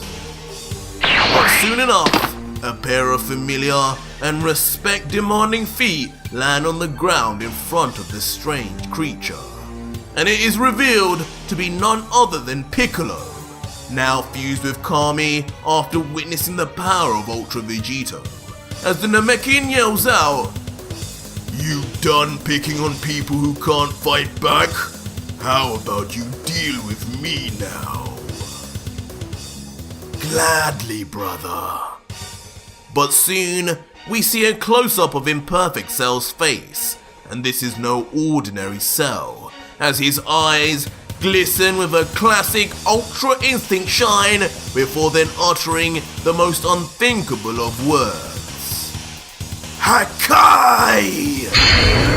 What? Brother! As instantly, Piccolo, along with the Dragon Balls, disappear forever, erased by a God of Destruction technique performed by a bio-android that Vegito had unknowingly helped create. No! Mr. Piccolo! As back on Kami's lookout, where Krillin, Trunks, Gohan and Vegeta gathered to train for the arrival of the pink blob that Vegito had warned them of, each Z Fighter reacts in shock, horror and sadness as they sense the death and disappearance of their trusted friend. And so, under the guidance of Mr. Popo, instead of heading straight for Cell and losing for sure, each would go into the hyperbolic time chamber to train. The first being Vegeta and his son Trunks, who would both go on to ascend to the next stage of Super Saiyan. While Gohan would train with Krillin, as Goku at this time still remained bedridden. Gohan still though would unlock his Super Saiyan form after the many nightmares thinking of the death of his master Piccolo. While Krillin, in his attempt to keep up, would attain a new level of power, but one that was still far from being anywhere close to the Saiyans. And so, the three Saiyans would gather together and attempt to fight this new being, Cell, at the same time. But on Cell's activation of Ultra Instinct, each and every one of them would be left in shock. Whoa! No! That looks the same as... And ultimately, with unbelievable ease, Imperfect Cell would go on to kill not only Vegeta, future Trunks, but also Team Gohan, absorbing each of them into his body after combining their brimming Saiyan life force with his own and reaching an even greater level of power. Now, only Goku is left as the last remaining Saiyan, as he soon, in the next few hours, will wake up and discover what's happened while he was away, and all because of Ultra Vegito. So our story continues with a portal opening on yet another strange planet, one with an icy landscape as snow falls rapidly, and out, popping from the portal, is the head and foot of our newly repaired and enhanced Ultra Vegito. It's cold out here. But despite the conditions, nothing could rain on Vegito's parade as he grips his android arm tightly, smiling as the artificial veins pump and bulge, commenting, I still can't believe how perfect that pensioner made this. I can practically taste Zeno's blood already. This arm will single-handedly delete those gods forever. Just you wait and see. As he holds his grip, he begins to once again think back on his goal, his motives, and all he has lost. Thinking back first on his granddaughter, beginning, Pan, I know you're not where you're supposed to be right now, but Grandpa's going to bring you back, along with Mommy and Daddy, along with everyone on Earth. I'm going to make everything right one day, and the first step will be ridding us of this disease amongst us. Zeno and the Daishinken, your days are numbered. And with his motivation back at an all-time high, he brings forth his angel staff, formerly owned by Whis, and holds it in front of him, looking down and letting out, Alright, enough! Time to do this. Take me to this universe's god of destruction! But suddenly, in typical fashion, things don't go as planned, as Vegito surprisingly senses a rising power level that's getting closer and closer. And in an instant, he looks upwards, and to his shock, in the sky is a figure as Vegito yells, What? Is that a bird? No. What kind of bird has energy like that? I'm no bird, God Killer. I'm the protector of Universe 4, and you'll not step another foot further. And unbelievably in the air is none other than Ganos, the strongest fighter and leader of Universe 4's Tournament of Power team, shooting down from the sky with intensity and an energy blade in hand, not unlike exactly how the angel Kusu did before him. Not this time, punk. Fool me once, shame on you. But fool me twice, shame on me. But this time, Vegito is clearly ready, just starting up a smile until he immediately throws away the staff, not taking his eyes off Ganos for even a second, before in its place, in his right arm, the iconic Godslayer blade of Ultra Vegito extends. As Vegito then swipes it into place with speed and with a menacing grin yells out, You were slow back at the tournament, and 10 years later, nothing's changed. Begone, you amateur! And just like that, just as Ganos reaches within meters of Vegito, he is brutally and expertly stabbed through his torso by the blade made only for the gods. And in its wake, with blood spewing from his mouth, Ganos can only stare at Vegito in shock and mutter, No, Lord Quitela! And just as abruptly then falls to the ground as Vegito mercifully removes his Godslayer blade. Ganos though is quick to get back barely on his feet, gripping his open wound as he groans in pain, barely even able to keep both his eyes open through the pain. Meanwhile though, with his blade retracted and his arms folded, Vegito smugly then tells Ganos, Nice try, but you've got a long way to go before you can even shine my boots, let alone touch me. You're lucky, I didn't hit a vital point. Probably the first person in history to feel my Godslayer blade and live to talk about it. But if you don't get that stitched up soon, I'm not sure you'll be saying much. Get out of here. I'm here for your god, not a weakling like you. But Ganos, who is infuriated by Vegito's belittling words, mutters back, You'll pay for this. That was just a lucky hit, and once I'm healed, you're done for. I only wish I did at least some damage to you. I feel like I failed Lord Quitela. You did!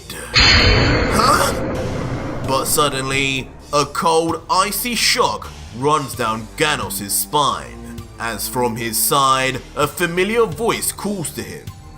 Swiftly, he then turns his head to see if it is who he thinks it is, yelling, No! Is that you, Lord? And as his eyes meet with the assailant, his skin goes pale, and his mouth agape, almost as if he has finally met his maker. No! I tried my best! Please! Lord Quitela! As standing there, truly unimpressed and menacingly, is revealed to be none other than Quitela, god of destruction of Universe 4, and his angel attendant, Cognac, who sports an equally cold stare, as Quitela continues, How pathetic! Shame on me for ever relying on a filthy mortal. You failed me at the Tournament of Power, but at least there you did something. How can you even call yourself worthy of our universe, and my student no less, when you couldn't even scratch this Universe 7 vermin? And in response, a pleading Ganos, who almost already knows what is coming, sports a terrified look as he cries out one final time, But, I didn't see his attack! He moved too fast! Please, it won't happen again! I know it won't! Hakai! But without warning, or even a semblance of the mercy Vegito showed, Quitela places his arm out and destroys Ganos instantly. And with a deathly silence in the air, Ganos, the brave warrior of Universe 4, becomes no more, lost to the wind for eternity and never to be seen again. Erased by the one god he served with utter loyalty to the very end. And with the horrific deed now done, the heartless god reveals a smirk on his face as if pleased at his actions and adds salt to the wound, saying, Pitiful, truly pitiful. Ganos, you are not worthy to even exist in my universe, let alone fight by a god's side. With that trash out of the way, I can finally fight without restraint. And just as coldly, Cognac adds in agreement, Agreed, my lord. To think even with our personal training, that was the most he could amount to. We shall find a fitting replacement for him after disposing of our guest here. You! But Vegito, meanwhile, has not kept his cool in the slightest, incensed by witnessing just the kind of act that spurred him to erase all the gods in the first place. His power level can't help but shoot forth as a dark electricity generates all around him, and he lets out, You damn gods are all the same! Why? Why would you need to erase him? He fought for you! To his last moments, his only thoughts were about letting you down. This disgusting system has given you the power to erase him without consequence? This is exactly why I do what I do! With immediately a thunderous roar, Vegito yells at the top of his voice, no longer able to contain his rage and power anymore, as his hair begins to spike and his eyes flash, making it seem a mystery what form he is going into. But in a surprising turn of events, Vegito enters his Super Saiyan 2 form. His hair fully spiked, his eyes emerald green, and his aura yellow. But noticeably, the electricity that surrounds him is instead a dark black purple in color. Prepare yourself, you damn rat! I'm coming for your tail! Huh? Coming for my... But watching Vegito, Quitela is just left puzzled. Partly by what he's saying, but mostly by his transformation, as he turns to his attendant and asks, Cognac, that form, isn't that just one of the weaker and more generic forms those Saiyans use? I believe even Champa's Universe 6 Saiyans could do that. Why isn't he using his full power? But Cognac, looking on at Vegito with an equally puzzled face, can only respond, I don't know, my lord. There are some differences, but judging by the power level I'm sensing, it's far from his maximum. He may be testing your abilities. Stay on guard regardless, my lord. But suddenly, before the pair can discuss any more, Vegito, surrounded in his aura and his mystery dark electricity shooting forth from his body, he is finally ready to fight, yelling once more, Stop squeaking about! You say Ganos wasn't worth a thing? But I'll show you, you aren't worth me using even 10% of my power! What? But the extremely narcissistic god, hearing this blasphemy, is immediately angered, reacting back, How dare you underestimate a deity?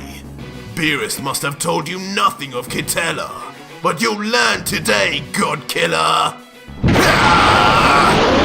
in response, Lord Quitela too then powers up, as his pupils disappear and her Kaishin energy surrounds his body completely, as he now enters his max destruction god form.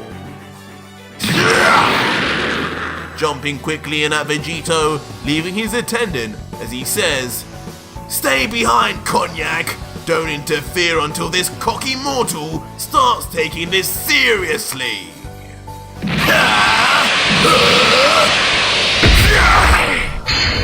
As immediately, Quitela and Vegito's fists collide for massive impact, with not only Quitela trying hard, but also noticeably Vegito pushing himself to keep up while in this form.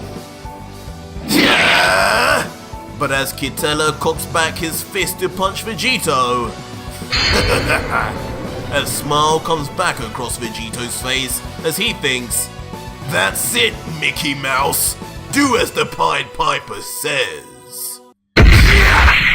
With Quitela's first punch being grabbed directly by the palm of Vegito's left arm. And similarly to Quitela's kick as well, while Vegito keeps a close eye on exactly how he's stopping each attack.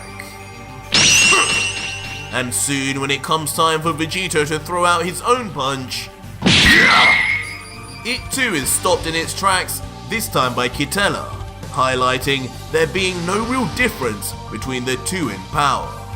Instantly, the two would then vanish simultaneously to continue their battle. All the while, Quitela's angel attendant Cognac watches on with a look of concern. This is going better than expected. Collision after collision would then be seen in the air above, as the two fight on an equal level, trading and parrying each other's blows, but once more, as Cognac observes closer from down below, he begins to think introspectively, something isn't right. Lord Quitela is keeping up, but he should be winning while Vegito is in this form. Why isn't that Saiyan even going for the kill? Is he enjoying the battle? If this goes on any longer, I may need to intervene regardless of Quitela's wishes. But soon, the dynamic of the battle begins to change, as Quitela's attack misses for the first time. Lucky dodge, punk! Take this! Following this, Quitela launches a powerful kick, and this time it lands, but Vegito neither blocks nor parries it, as his body doesn't even flinch from its impacts. What? What just happened? Why did that not feel right? But before Quitela could wonder any more about what just happened, Vegito grabs onto the god's ankle, and most importantly, with his left arm once again. Let go! Let go! Quitela for a moment struggles hard, but it feels like Vegito's grip is a clamp that cannot be broken. Ordinarily, nothing like this should be able to stop a god of destruction from moving, but something truly is off. Forget it! If you desire to be so close to me, then feel the wrath of my Hakai! Ha! Reaching out his palm eagerly to the flinchless Vegito until, in a thoroughly anticlimactic end, nothing but a puff of smoke comes out of Quitela's hand, while Vegito looks at it to his left with a complete poker face, as if expecting it the whole time, only letting out, "So what part of that was supposed to be a Hakai, Mickey?" What? What is this? Where has my power gone? What have you done? As suddenly, a frightful look comes across Quitela's face as he finally begins to realize what's been going on. Immediately, he falls to his knees, his palms slamming the ground, as the mouse now stares at the ground on all fours, having reverted back to his base state by force. He can hardly believe what's going on as he mutters in confusion. What happened? My energy, it's gone. I'm exhausted. This is impossible. But soon, as we are treated to an image of the energy absorption bead within the center of Vegito's left arm, it all becomes clear to us as Vegito looks down with a smirk and lets out, My, this energy absorption device Dr. Gero built truly is something else. It works so much faster than I anticipated. Or maybe that's just the effect of my spirit fission. I didn't even need to power up much at all to drain you down to nothing. Thanks for all of that sweet destruction energy. It's all mine now. All yours? It can't be. What is he talking about? When would he have even... No, don't tell me. As suddenly a flashback comes to Quitela, which explains exactly where he must have had his energy stolen. As he thinks back to his fight and notices that every point, every punch, kick and grab, Vegito was using his left arm. The one android arm he possesses, which has Gero's energy absorption device. I knew it! And from afar, also realizing the trickery that has just befell his lord, fury bubbles within the angel Cognac until... You damn god killer! Get away from Lord Quitela! As in an outburst like none other, the angel screams out for his god and student, instantly activating his ultra instinct, before with angelic speed rushing straight at Vegito, knowing all too well what the god killer will do now as he yells, Lord Quitela! I cannot stand any longer! The minute you die, my powers will disappear too! I must fight to save us both! But with a turn of his head and an evil smirk on his face, Vegito calmly says, I'm well aware of what happens to you when that happens, and I can't have that. He won't die, not until I'm done taking your powers too. What? Take my powers too? Has he lost his mind? An angel's power is not of energy. It is of our very life force itself, formed by Father. Surely, that device cannot absorb that too. But before Cognac can even fathom Vegito's nonsensical claims, Vegito vanishes. But without warning, the angel then finds himself suddenly covered in an ominous darkness as he looks up and sees something unbelievable. And there, levitating in the air, surrounded in a giant apparition of himself, created solely from his mastered Ultra Instinct aura, is Ultra Vegito, now in his final form, ready to finish Cognac, as the angel can only step back in fear and mutter, What is that?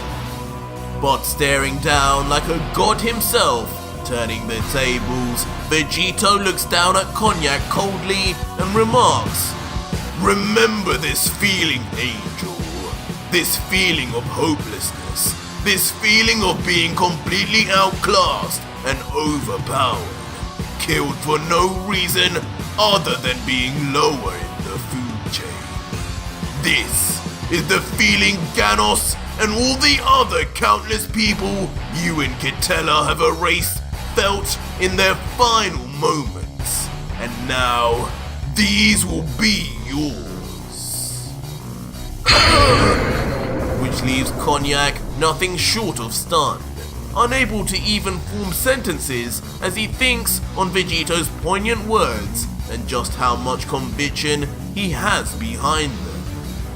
Until suddenly, as expected, Ultra Vegito makes his move, as the large apparition begins raising its hands and bringing them closer to a panicking Konyak until...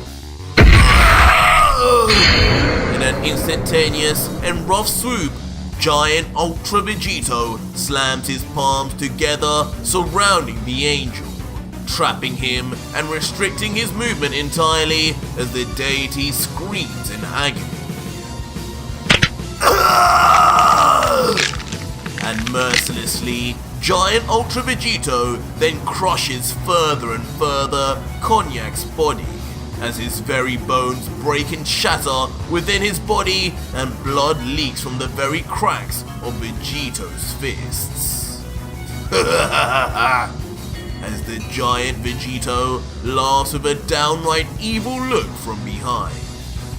Soon though, the true and real Vegito eventually levitates down to the completely incapacitated angel, and with a gratified smile lets out, So, how does it feel? Sorry for the tight grip. I just want you to hold still while I take all that angelic power. But the now near-death angel mutters back still in defiance, You fool! Whatever that mortal-made monstrosity is, it will have no effect on an angel. I was handcrafted by the one true Grand Priest himself, as were all my brothers and sisters. My very being and body is my strength. It's the very reason our powers can be switched off at an instant on the death of our destroyers. Try all you want, but you will absorb nothing. But it seems Vegito's response at first is only to crush the angel's body even more for his insolence. Until finally, with his left hand raised to his face and a sinister smile, Ultra Vegito reveals, Thanks for the information, but you must not know just how much your dear brother Whis told me about you angels. Rest assured, I came prepared for just this very moment.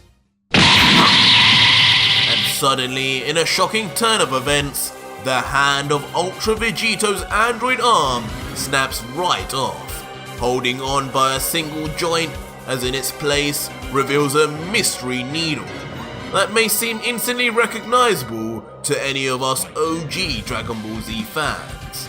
But the surprises don't end there, as immediately following forth, a one-to-one copy of the same technology used to create Cell's tail shoots rapidly out from Vegito's forearm, as it is revealed yet another of Vegito's special upgrades that he specifically asked from the Doctor. He now possesses not only the infinite energy engine, energy absorption, but also the life force draining of imperfect Cell. And with rapid movement, the tail makes its move as if almost moving by itself, and within nanoseconds... What is this? It stabs directly into the jugular vein of the confused Konyak. And just as fast working as the energy absorption beads, the effects of the life drain are instant, as Konyak's screams of pain quickly dissolve into quiet moans as his skin collapses inwards. Meanwhile, watching in pleasure, Ultra Vegito remains with a smile thinking, I can feel it. I can feel his divine energy become one with my own. To think that damn Cell had the pleasure of doing this over and over. Greedy bug. And as Vegito thinks, Konyak is left to be a mess of inward, caving flaps of skin, until finally, in a horrific image, not a trace more of his life force remains, leaving behind just a husk of the former divine entity. Of course, Watching this all unfold from a distance is still the completely exhausted and energyless Quitela, just barely crawling to one knee, before with a look of pure fear that has never struck a god so hard before, he watches the bizarre creature Vegito literally absorb the very flesh and organic matter of his angel before him, all through a green tail that shot forth from his robotic arm. As he mutters, This is a Saiyan? What kind of monsters are they? But Vegito, now done with his angel victim, retracts immediately the tail, shutting his hand back onto his forearm once again like nothing happened. And with his arm back in one piece, for a moment he stares at his fist, assimilating the immense divine energy he has just taken in, thinking, amazing! 6 gods and 6 angels remain. With their power added on, I can't even begin to imagine what I will finally unleash on those 2 midgets. Referring of course to the Grand Priest and Zeno. Before without a word more, Ultra Vegito then turns his body and aims his right hand towards Quitela and the now dropped on the ground husk of cognac, and yells, Hakai! Blasting forth the signature finisher of God Killer Vegito. And just like that, without the 2 deities literally being able to do a thing, Quitela yells, No! You monster! As he turns to dust, and the already deceased angel, who is nothing more than a bag of skin now, also then returns to the universe as particulate matter. And with now 2 more gods added to his kill list, Vegito finally descends from the sky and lands with a thud on the ground. But before long, Vegito grabs onto his stomach and grins widely as something uncontrollable builds within him. An uncontrollable laughter. Fear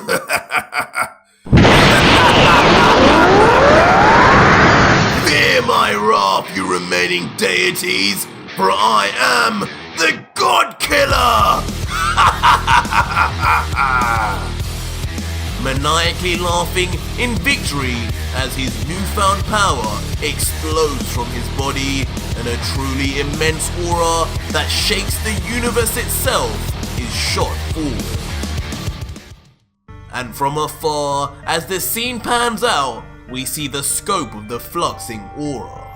But on an even greater pan out, we see finally that Vegito is in fact being watched again in a crystal ball. But this time, by none other than the Grand Priest himself, making his first appearance since he knocked out Ultra Vegito all those years ago, as he looks down with a dark look of disapproval and says, Zeno-sama, remind me, when exactly do you want me to do something about this? How far do we let this circus go on? When all our gods and angels have gone missing? To which we then finally see Zeno with a blank and lifeless expression unlike any we have ever seen before. And he responds, not yet. Not yet.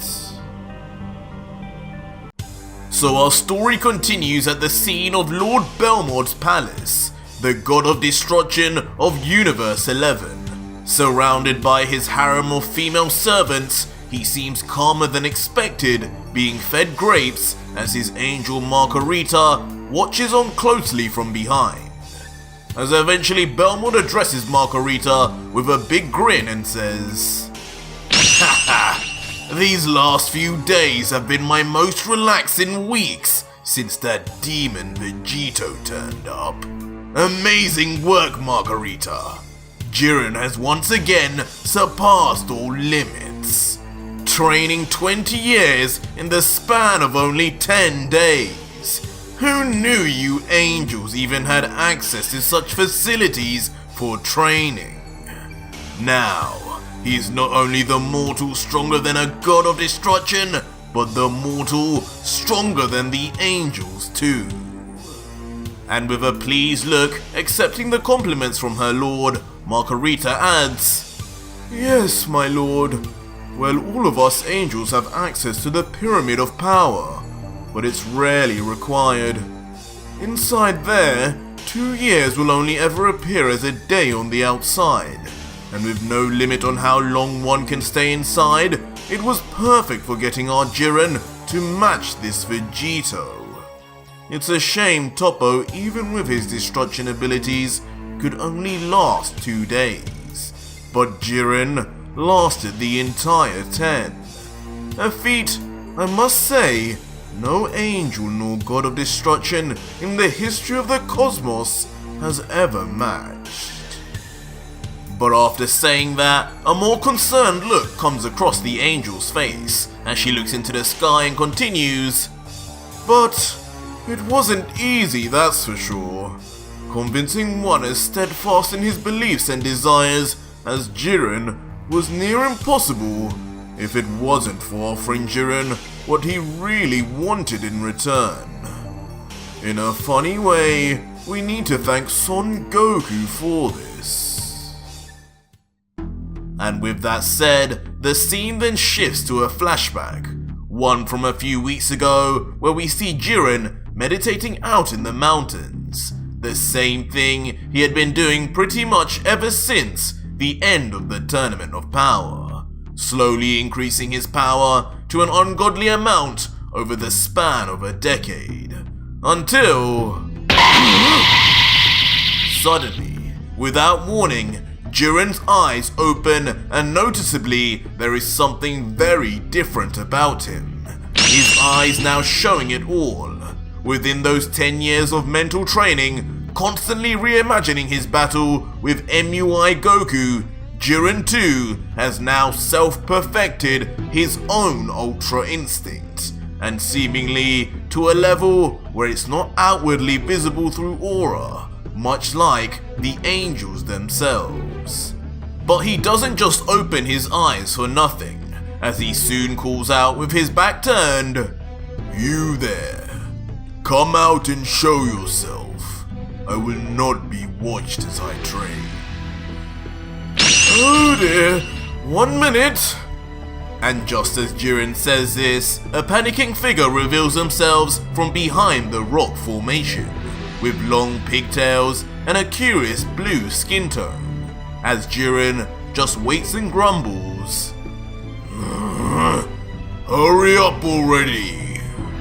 And eventually, it's revealed in this flashback with a bemused expression is none other than the angel Margarita, as having been caught out, then says, "My oh my, how observant of you, Jiren-san.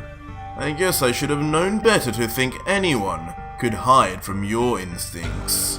And talking of instinct, it seems these years of meditation have produced some instant results. I must commend you for mastering a technique made for the angels without even a day of my training. You always were the genius of Universe 11. But Jiren, who is unfazed by any of these words, slowly begins getting to his feet without a hint of rust, saying, "Enough with the fake compliments, Angel. Since you've come without Belmod, I can only assume this is important, and for that, I will rise." As Margarita watches on from behind and responds gratefully, "Oh good, I did need you to listen to what I'm about to say carefully anyway."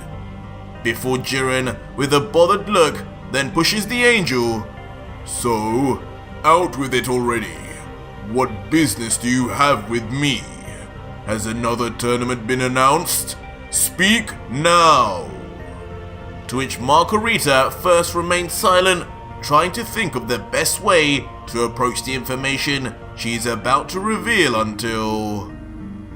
Very well, Jiren. You always were an impatient one. I'll cut to the chase then. Jiren-san, do you remember the warriors named Goku and Vegeta from the last Tournament of Power? The two Saiyans who you fought with tooth and nail, heralded from Lord Beerus' Universe 7. I believe you fought one of them, Son Goku, in the final moments of the tournament, the one mortal to have surpassed you in power, at least back then. Huh? The Saiyans? And immediately, hearing the mention of the two, Jiren instantly turns his head to look at Margarita, as if needing to hear more, and he responds, Yes, Son Goku. Of course I remember him. The man that valued his friends and family above all. And Vegeta, a true warrior to the end. I've longed to meet those two in battle again one day. Now what of them? Margarita then with a serious look replies, Yes, indeed they do value their friends and family an impossible amount. And ironically, this may have something to do with that. But it would take far too long to explain, and time is not something we have the luxury of right now. Leading to the angel, then extending her hand to Jiren and saying, Instead, come here to me, Jiren-san. Lend me your mind, and I will show you in an instant exactly what has become of those two over the last 10 years. I'll make sure to not miss a single detail. Fine. For once I actually agree with you, Angel. As Jiren then confidently, and with complete trust in his universe's angel, walks over to Margarita, before bending to one knee just before her. As the deity lets out, Perfect, Jiren-san. Now hold still. This will only take a moment. And just like that, Margarita then places her hand on Jiren's forehead, ready to show him a nightmare like never before seen. What? What is this? This cannot be! Who is this man? This monster? A Saiyan?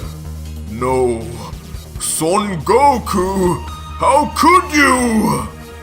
As instantly Jiren's face morphs into one of complete shock and disbelief, as for the first time he witnesses all the things Ultra Vegito had done up to this point, including his reasons why.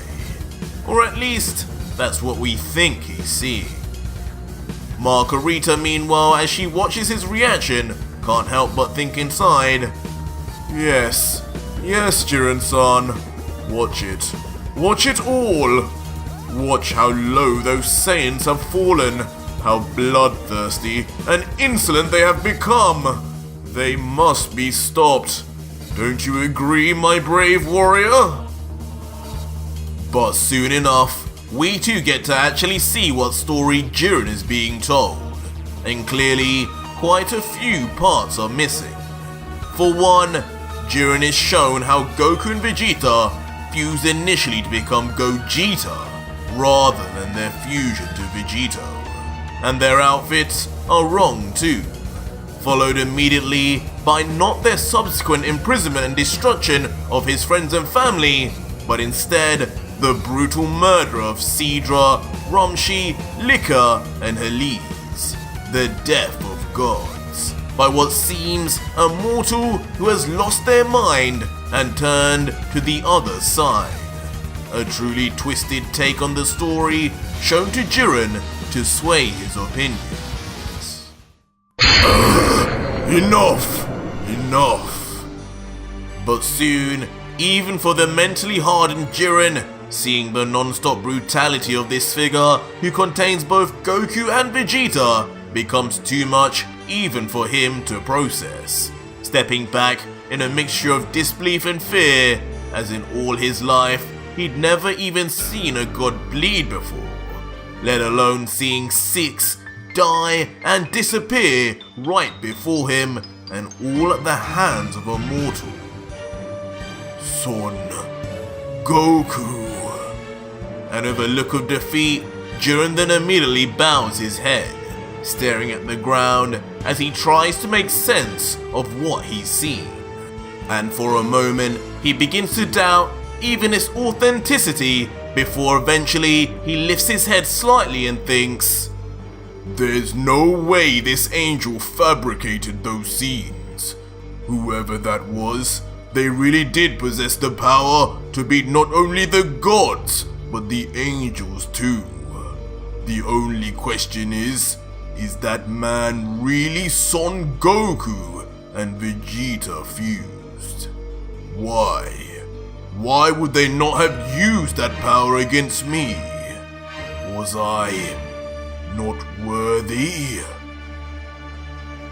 But eventually, the tempered warrior regains his cool and stands tall once again facing Margarita and asks, "So, why show me all of this? Why me? Because Belmod is now in danger too? Well, if that's the case, I didn't even need to know. As a Pride Trooper, I am sworn to protect this universe and everyone inside it. And with Belmod being a former Pride Trooper himself, there would be no question. If Son Goku comes to this universe to kill Belmod as he had with the others, rest assured, I will be there. And his death will be by my hand, and my hand alone." Suddenly shifting the tone as Jiren slowly raises his hand in a claw position and looks at the angel with unwavering murderous intent. It seems regardless of his respect for Goku and Vegeta, if the lines of justice are crossed, Jiren will act without hesitation. But Margarita in response, though slightly alarmed by the intensity, can only reply, "I see. Well, as good as that is to hear, I never did doubt your loyalty to Belmod. After all, I know of the history of you two. But this god-killer Son Goku has become... He's no longer on your level, Jiren-san, nor even mine. As you saw, he has slain countless gods and angels with an unprecedented ease. His power level honestly at this moment is a complete unknown. And though your power too after these years of training may have increased massively, we must remember this is not only the power of Son Goku, but Son Goku combined with Vegeta, who in the years gone by has attained destruction powers of his own." And Jiren, hearing this, being a realist, ultimately just folds his arms and replies in agreement, "That is true. I have attained a new level. But from what I've seen, it's true that I would most likely lose to this fusion you tell me of. But a battle is a battle, and anything can happen.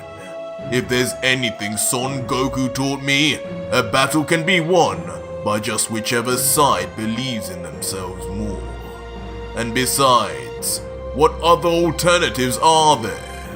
Do you suggest I bring Toppo and the rest of the Pride Troopers to help fight him too? Because I refuse! I battle alone, and I will not bring them like lambs to slaughter before this Vegito." But Margarita, seemingly expecting this from Jiren, just looks back and says, "Well, Belmod had a feeling you would say that, but in all honesty, the rest of them would only get in your way, just as they did in the Tournament of Power. There's no doubt yours and Vegeta's battle would go far beyond what they could even keep up with. But what I offer instead is the opportunity to train and bridge the gap between you two, using the Pyramid of Power, a dimension meant usually only for the gods and angels, where with just one day passing in our world, 2 whole years will pass inside. Meaning in just a couple of days, your power can skyrocket once more. Especially with a training partner like the God of Destruction candidate, Toppo. Huh? Toppo? The mention of a training partner, and of all people Toppo, immediately confuses Jiren, however, as an unimpressed and dismissive Jiren then closes his eyes and responds, Why would I need to train with anyone, let alone Toppo? Just as I battle, I train alone too, and my meditation alone will afford me maximum progress. He can enter your pyramid after me, but not at the same time. But hearing this, Margarita swiftly answers back, because, Jiren-san, you're going to need someone to help you master your new abilities as the next God of Destruction of Universe 11. What? Me? The next God of Destruction? Since when did I agree to that? I have no interest! The outburst, of course, leaving Jiren completely taken aback, being the most unexpected thing the angel could have said. But it's not soon after a crafty smile comes across Margarita's face as she explains one crucial point, saying, You didn't, Jiren-san, but I'm afraid if you ever want to fight Son Goku again, as Vegito or otherwise, you will need to become one. You see, this God Killer, as the name suggests, is only out for the gods. Mortals are of no interest to him, and he's shown this already. If you challenged him as you are, he would most likely refuse, or even worse, take it easy on you. Probably the ultimate disrespect to a warrior like yourself. You don't want that, do you? You want to fight him at his best. And if you did fight him at his best, you'd be fighting a warrior possessing not only angelic techniques, but now destruction power too, because of Vegeta. The only way to fight destruction is to gain mastery yourself. And so, this is the only way, Jiren-san. And with all this said, Jiren is finally just left with his thoughts, closing his eyes once again, but not saying anything more as he thinks on this offer before him. As the flashback then ends, and back in the present, we see a figure in the distance, but as we zoom in closer and closer, we see that is none other than Vegito himself, ready now to find his next victim as he grabs his angel staff and commands, Take me to the next God of Destruction! And in a flash, he and the staff shoots straight into the sky. Only moments later than arriving in a new universe on an Earth-like planet, with destroyed buildings all around. But as the aura of the staff dissipates, Vegito stands confused as before him a figure stands, but not the one who he recognizes as a God of Destruction. I know you, don't I? What are you doing here? I thought I told this staff to take me to a God of Destruction. And finally revealed to be standing there with his arms folded and veins already popping is Toppo, remaining silent in the face of the God Killer he already knows so much about, having been briefed by Belmont himself. Vegito, though, now finally remembering who the Pride Trooper is, adopts a smirk as he goads Toppo. All these years and you're as ugly as ever, Toppo.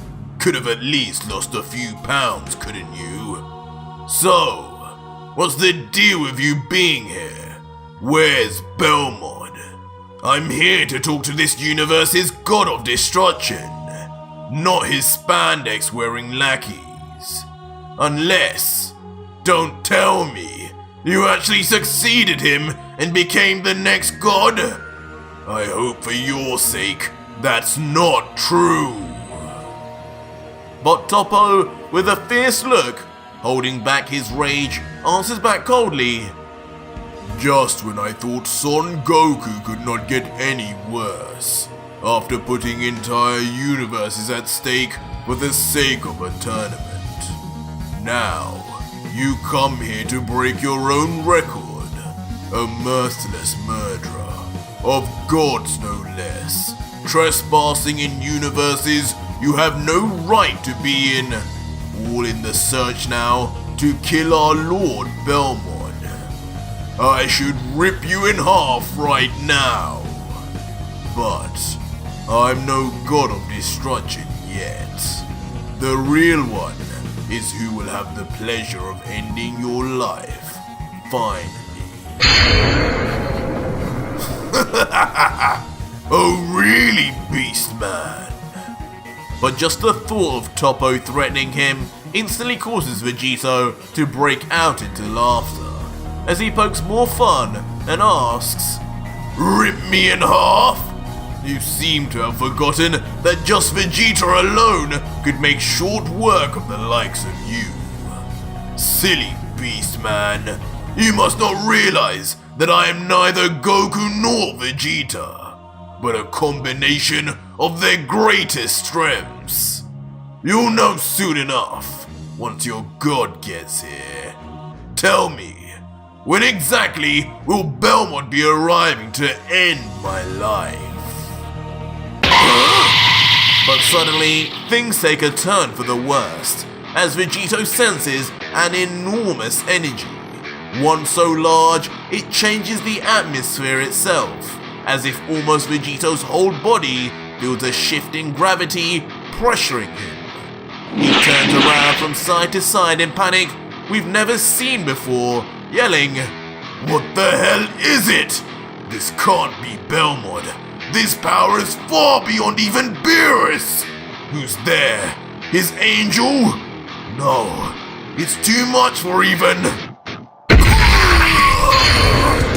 But suddenly, before Vegito could utter a single line further, a masked figure with speed like nothing else we've seen so far slams a fist directly into the solar plexus of Vegito, catching him off guard and also winding him.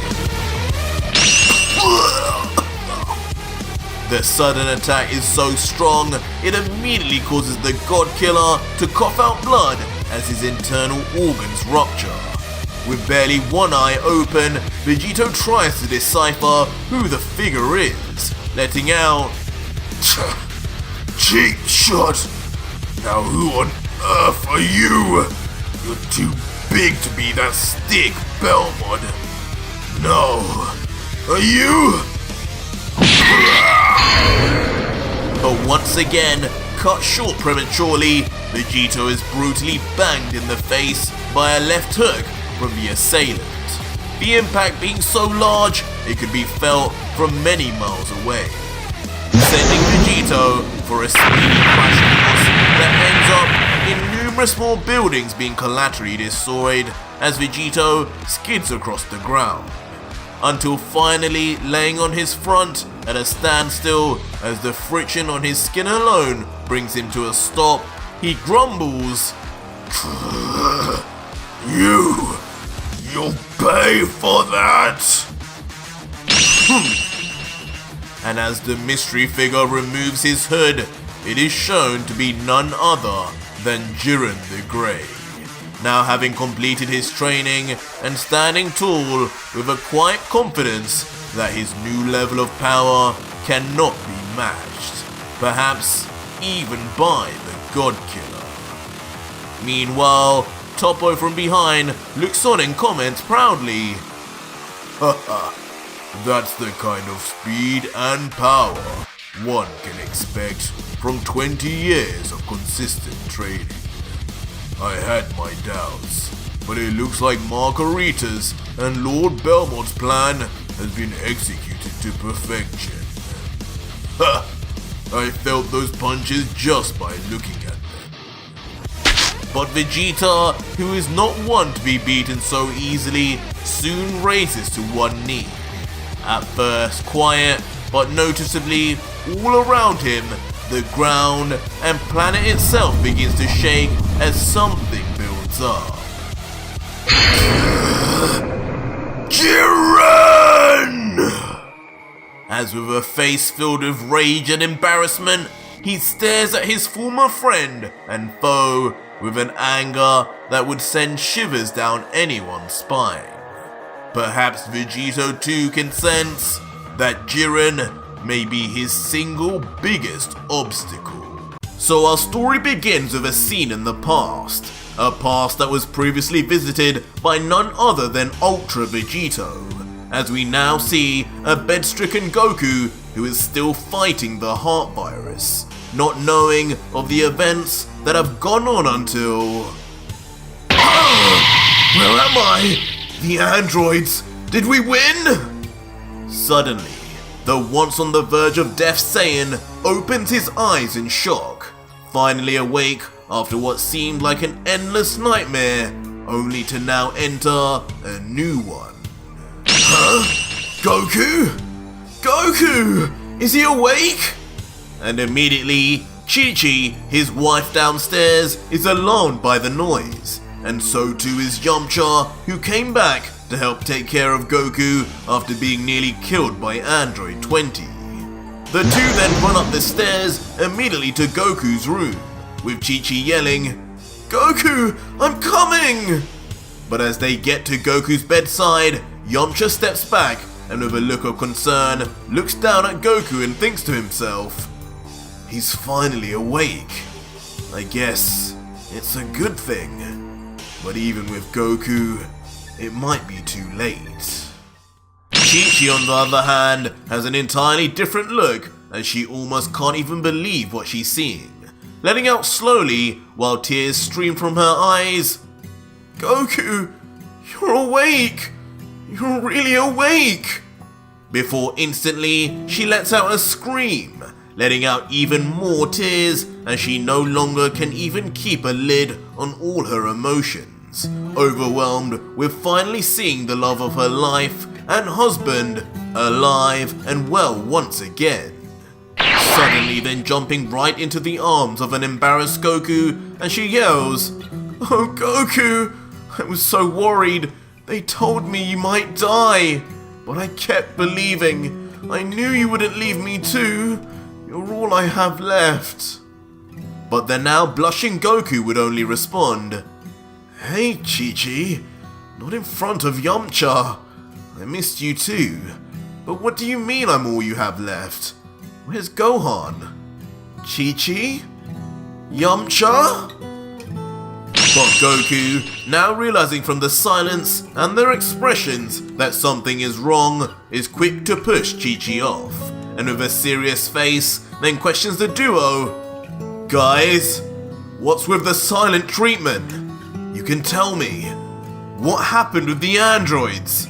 Did we beat them, or do I need to get moving? Where are they fighting? Yamcha, you can lead the way." Goku. But with an extremely forlorn look of self-deprecation and an unwillingness to say anything more, Yamcha can only stare at the ground, not being man enough to say what's actually happened. While similarly, Chi-Chi also looks on with puppy dog eyes, trying to summon the strength to say what had happened to their only child while Goku was away. Until eventually, as the silence becomes maddening, Yamcha steps up and lets out, "Goku, they're not fighting anymore. The battle is over. We lost. They're all dead. I'm sorry." And Chi-Chi, now bawling with floods of tears, adds on, "Gohan, our boy is dead, Goku. Our boy is gone." What? No! No! You're lying, guys! Please tell me you're joking! Krillin, Piccolo, Gohan! But as Goku looks again to Yamcha for confirmation, his silence and closed eyes say everything he needs to know. With his heart broken beyond repair or comprehension, the loss of his son, his friends, and the Dragon Balls too sends Son Goku over the edge as he roars into the air, powering up to a new level of power in his base that surpassed even his Super Saiyan form, as a strange, ominous electricity surrounds his body that is not too dissimilar to what we saw from Ultra Vegito. The roar is so loud and the aura so great it can be seen from space itself. And the energy and emotion somehow, some way, travels even further, spreading through the depths of space and disrupting more than Goku could ever know. Huh? Whis? And as a result, in the far reaches of Universe 7, even in the plane of gods, a slumbering Beerus, who was meant to awake nearly a decade later, awakens early by chance. And almost immediately, his angel attendant Whis arrives on his command, saying, "Lord Beerus, now this is a surprise. This has to be your shortest nap ever. Bad dream, my lord?" Well, now that you mention it. And it would be at this point that, just like in the original timeline, Beerus would begin explaining about his dream of a Super Saiyan God, a warrior who would for the first time provide him a challenge, just as Beerus had ironically thought Ultra Vegito would do previously. Looking at Whis now with crazed eyes, hungry for more information, Beerus would then inquire further. So, what happened to those primitive apes from planet Vegeta? I don't know how long I've been asleep for, but I'll assume that Punk Frieza got rid of them, just as I gave him permission to. But Whis, who gives a look of slight disbelief, as he did originally, just responds, "A Super Saiyan God? My lord, I do believe you may be a little delirious. You sure you don't need any more sleep?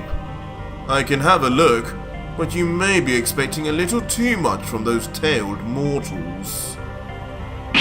And just like that, Whis would then summon his staff, and then proceed to look deeply into the crystal portion of the spectre, saying out loud, "Well, let's see. North Quadrant, Universe 7.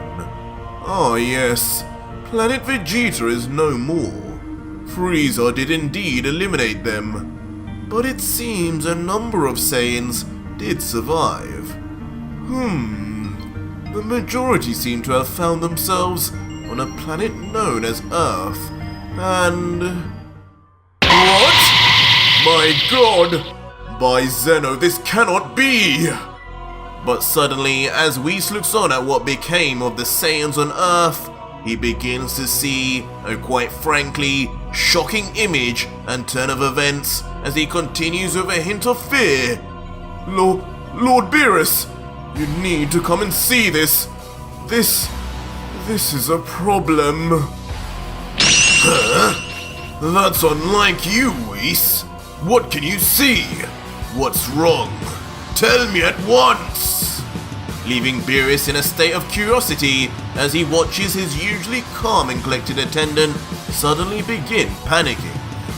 As soon, Whis reveals within his staff the face of none other than Ultra Instinct Imperfect Cell, the version of Cell that was given the DNA and techniques of Ultra Vegito as he slept, resulting in not only super speeding his growth and evolvement from a larvae, but also implanting him with the divine techniques of Ultra Instinct and Hakai, just as the original timeline Cell gained the techniques of every Z Fighter without a second of training.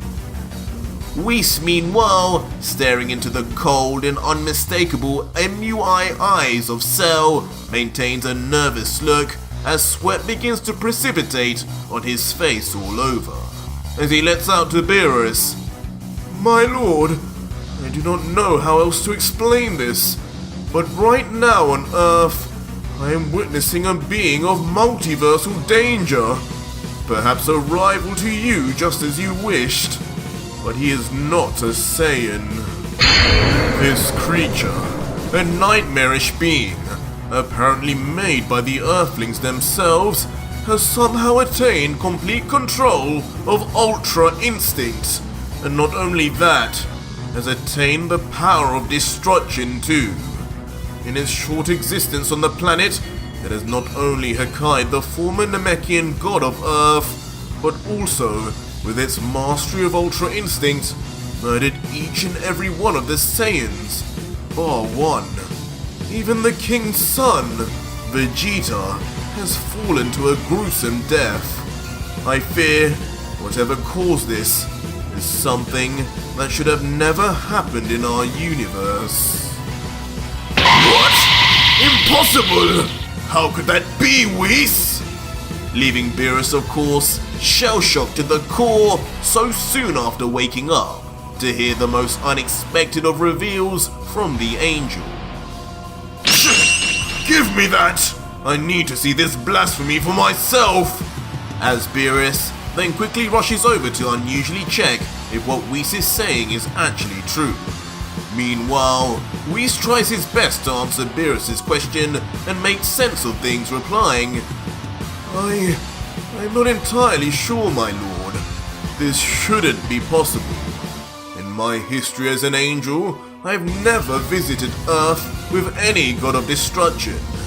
This can only be the work of another universe's deities. Or worse, someone distorting the natural flow of time. We may need to see Gowasu about this, to check if any new time rings have been created. But there is one consequential development here that may be of interest to you. That last Saiyan I mentioned to you, the one this creature has yet to kill, has just, at this very moment, discovered what became of his allies, and right at this moment is bursting forth with considerable power, enraged. Even stronger than what I remember of Frieza, I might add.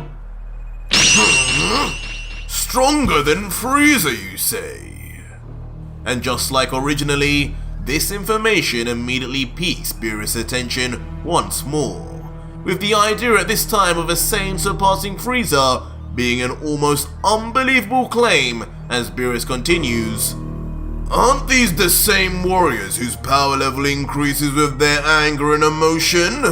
I say we're in luck, Whis. My Super Saiyan God may be right under my nose. Besides, we're going to need someone to deal with this creature you speak of anyway. Take me to him at once. And just like that, Beerus and Whis would shoot off without any more conversation, straight for the location of Son Goku on Earth. But meanwhile, the rage of Goku has not yet emptied, his power and aura still uncontrollable. I won't let them get away with this! You'll pay, Cell! By this time, having learned a little more of the situation, but neither Chi-Chi nor Yamcha can do a thing, as the Z Fighter calls out, Goku, calm down! I know you're mad, but this whole house is going to collapse at this rate. Think of Chi-Chi! We'll get through this. Me and you. We always do. As Chi-Chi, who doesn't even know how to approach her husband like this, can only whisper, Goku, you're scaring me. Huh? Someone's here. Could it be? But suddenly, Goku's power-up is instantly set to the side, as Goku notices a foreign presence in his own home. and with his adrenaline and senses heightened from the threat of Cell, it's no secret who we think it might be. But as he, Yamcha and Chi-Chi turn around, it is revealed to be none other than Lord Beerus, the god of destruction of Universe 7 and his angel Whis, appearing this time in the middle of Goku's home, unlike where they originally appeared on King Kai's planet. And with a totally oblivious and completely fearless smile, Beerus calls out, "Well, hello there, Earthlings. Now which one of you would be Son Goku? We heard all of your friends had just died, and you're a little mad. Mind if we have a chat, Saiyan?" "My friends? Who the hell are you? Are you Cell?" Instantly in a blind rage, not even thinking for a second other than about the bodies of his friends and family, Goku powers up to his max Super Saiyan form. Bolstered by his Saiyan primal anger, his power level reaches a height far higher than it ever should have gone. "You're going to die for what you've done, you monster!" Instantly rushing in at Beerus, not knowing just how severely outclassed and misinformed he really was. "Cell? What a peculiar battle cry for a Saiyan. Perhaps this is the name of that creature you saw, Whis. I guess we'll soon find out." And as expected, Goku's attack, even as a Super Saiyan, is completely stopped without the God of Destruction even moving an inch, of course alarming Goku. "Huh?" While Beerus with a smile comments, "Looks like we may have been right, Whis. This is levels beyond that Freezer fellow. I almost actually felt that. Looks like we may have our so-called Super Saiyan God. Come, Whis, let's go home with our new friend and find out." To which the angel, with an eerie smile, just responds, "Yes, I do believe you may be right. As you wish, Lord Beerus." And just like that, in a flash, all three vanish from Earth right before the eyes of Chi-Chi and Yamcha, who are left nothing short of utterly shocked that their last remaining hope for Earth had just been taken away from them, just like everyone else. Huh? Goku! No! What happened? Goku? Please. No! But eventually, as a few hours pass on the planet of Beerus, Goku's brought up to speed on who exactly Whis and Beerus are, learning of the gods of destructions and their angels, before finding out the exact reasoning why he was there and Beerus' dream of a Super Saiyan god. "So, Saiyan, that's the deal. I need a challenge, and you need to get stronger to avenge your friends. So we brought you here to kill two birds with one stone." With Whis adding, "Yes, Goku-san, though Lord Beerus has hopes of making you into the perfect opponent for himself, I dare say the more prominent danger here is still this figure you call Cell. For whatever reason, he possesses both of the signature abilities of both myself and Beerus, powers that unfortunately he used to decimate your friends with ease." And Goku, now having calmed down and understanding the situation and how powerless he currently is, then just looks down on the ground, doubting himself as he responds, "So, this android, Cell, has not only the powers of all of us on Earth, but also the powers of you gods too? Damn it! No wonder not even Vegito or Trunks could do anything. What am I supposed to be able to do? They were both Super Saiyans. They both even trained in the hyperbolic time chamber, and still died. it would only be the same for me.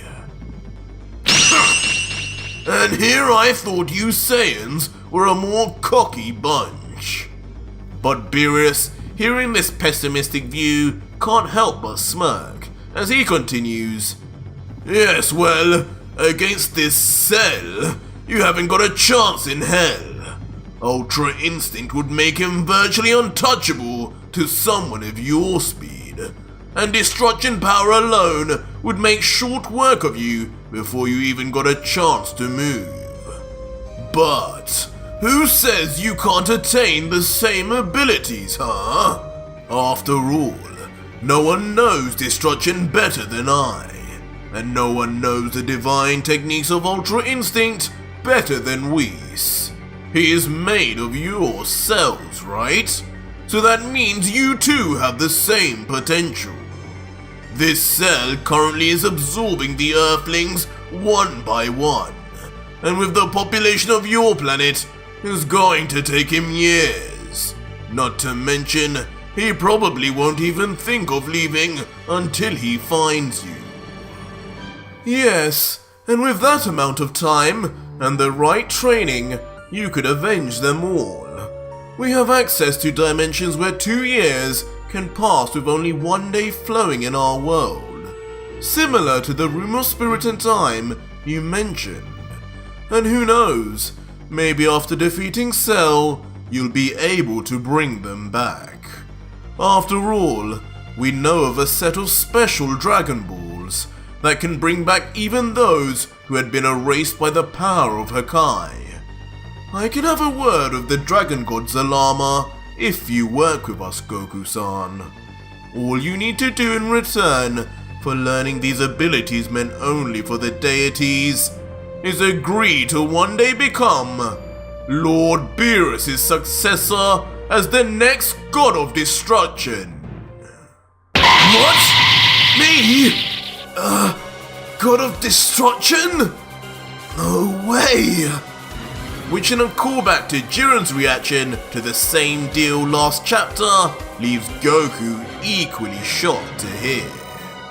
But just like Jiren, Goku too realizes he has little choice, but his reason and motives will prove to be far more serious, as he looks to the ground momentarily and remains quiet, trying to collect his thoughts before finally making a decision and yelling to the heavens themselves, "Fine, if it will bring back my friends, my family, my son, I'll do it.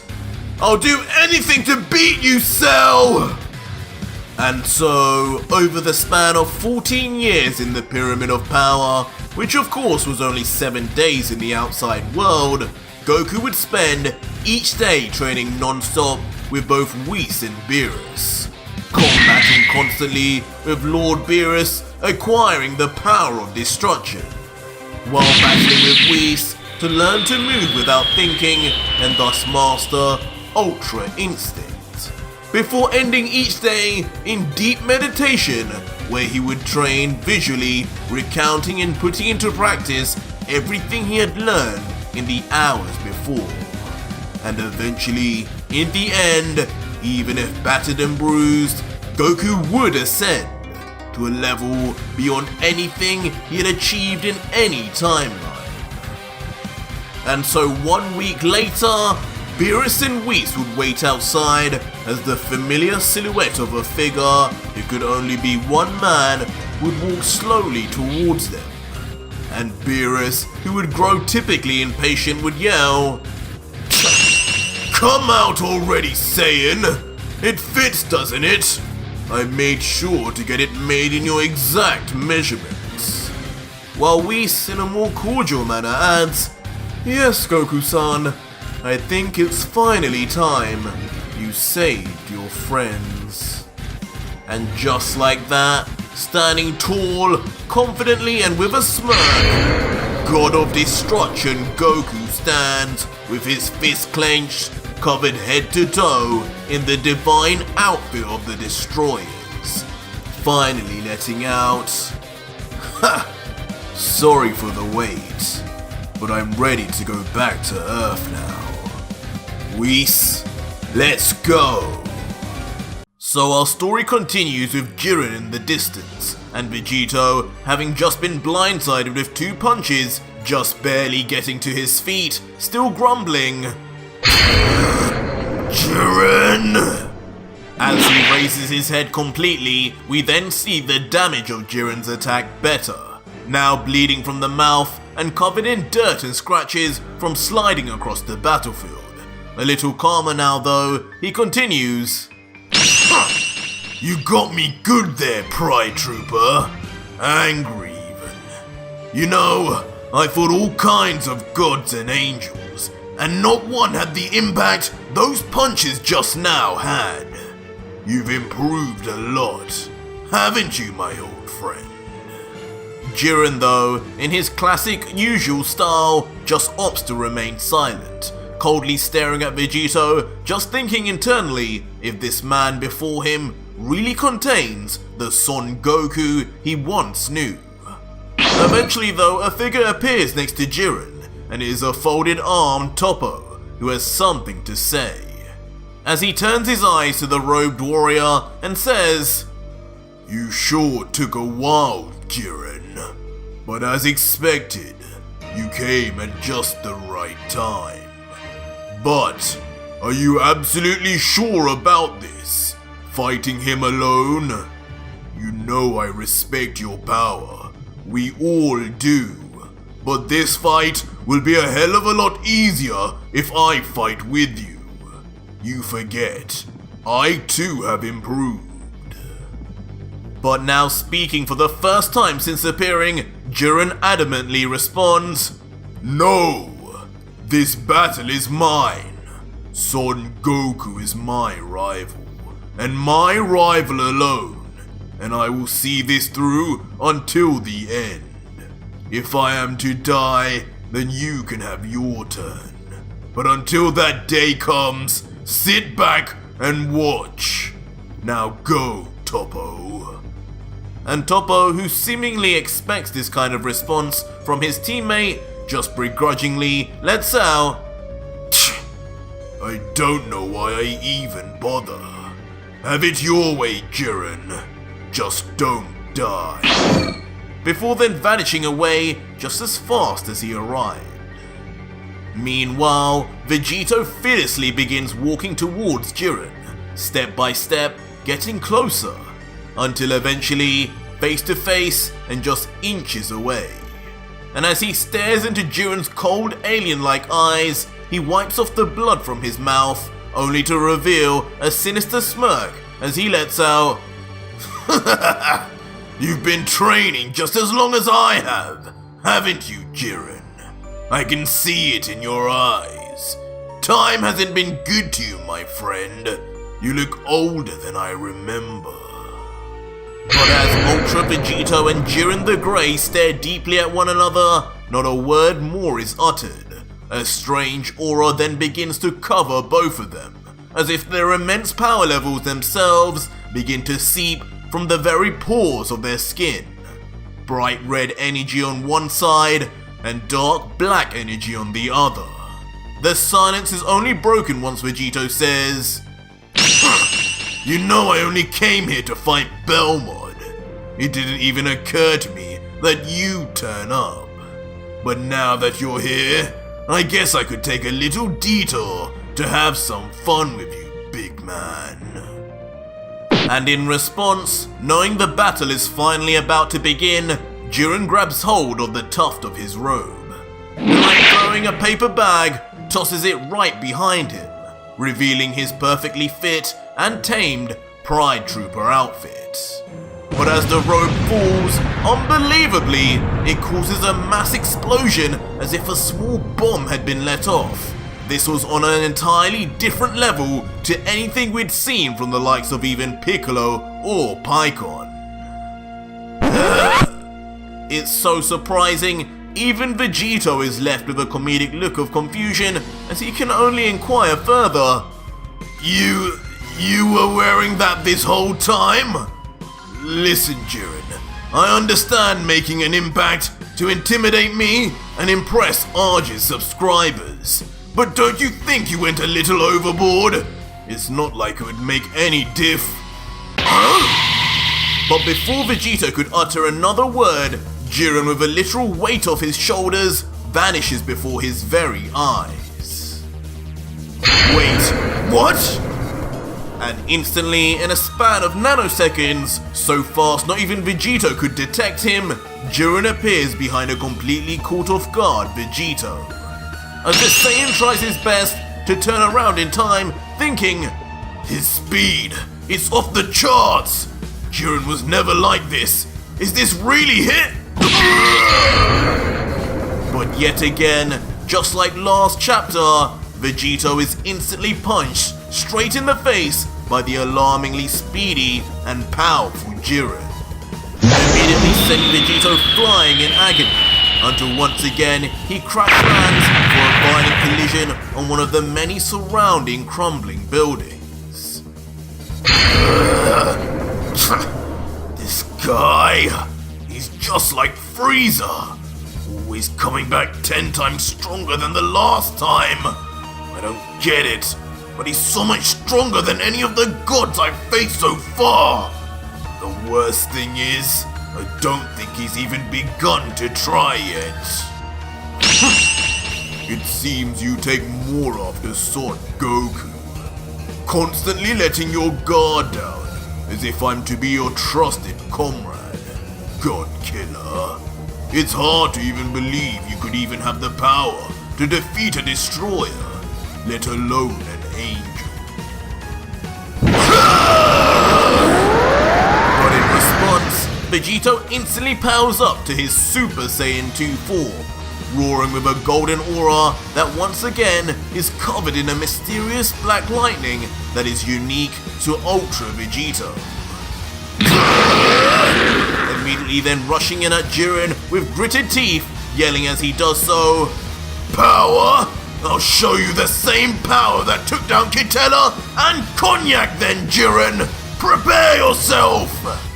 But with a less than impressed face, Jiren just stares down at the rushing in Saiyan as if not in the slightest bit concerned, responding instead, "And just like Son Goku, you insist on wasting time, testing me with these pointless, weaker forms." Shut up! I'm neither Goku nor Vegeta! I am Vegito! But as Vegito's punch lands on Jiren's chest, in a callback to Goku's initial first fight with the Pride Trooper, the attack lands flat with a thud, as Jiren doesn't even react an inch. But undeterred, a cunning smile comes across Vegito's face, as he looks into Jiren's soul and mutters, Not bad at all, Jiren. But if the difference in power is this great, I'll just find a way to make things fairer. Instantly then opening the fist of his left hand, revealing his android energy absorption device that he'd used to devastating effect on the God of Destruction Quitela previously. It seems to save energy, Vegito will opt to just weaken an unsuspecting Jiren instead. As he moves in for the kill, inside he can't help but laugh. No matter how much you train, no one can escape the upgrades Dr. Gero made for me. This is for you, old man. Throwing out his palm at full speed right onto Jiren's face. But as it reaches within mere inches... In an unexpected turn of events unique to Jiren, his eyes immediately begin to glow red as if fueled by rage and anger itself, and a strange mystery energy emanates from his body like a barrier. What? Striking Vegito all over, the Saiyan is pushed back in shock, not able to move any closer to his target. Damn it! I forgot he had that weird technique. What even is that? Leaving Vegito in a state of confusion and anger as Jiren's ki alone pushes the Saiyan uncontrollably into the sky. Until finally, the Super Saiyan 2 Vegito regains himself, now miles away in the sky, looking down bitterly at Jiren, thinking, well, I guess absorbing his energy is out the window. Serves me right for putting Jiren on the same level as that rat Quitela. But still, it's an embarrassment for him to even force me to power up. I refuse to have to actually try my hardest against this guy. If I do, I'll have no chance at all against the Grand Priest and Zeno. For my own sanity, I'm going to finish this with blue! Just as Vegito told himself, for the first time in the entire story, Vegito enters his Super Saiyan Blue state, now determined to beat the mortal Jiren without using the same divine techniques he needed for most of the gods and angels he fought previously. And as Vegito finishes his transformation and remains high up in the sky from Jiren, the surrounding clouds themselves begin to rumble with thunder and lightning from the impressive heat that resonates from Vegito. Now looking down with a smirk, Vegito Blue would call down to his foe, Jiren, you really are something else. With how far I've come, I would have never anticipated needing to use a god form for even Belmod, let alone a mortal from his universe. Yet here I am. But I'm afraid this is the end of the line for you. I know the last time you fought Son Goku, you managed to push him to use Ultra Instinct, but that won't be the case here. This battle ends here and now. Get ready. This will be over in a flash. And just like that, Vegito then parts his arms, one on either side of him outstretched, as his body switches to a familiar position known to any Vegeta fans, looking down at Jiren and screaming, Alright Jiren, you say you're tired of me wasting your time with my lower forms, huh? We'll just sit tight and hold still then. Show me how useless these forms are before you!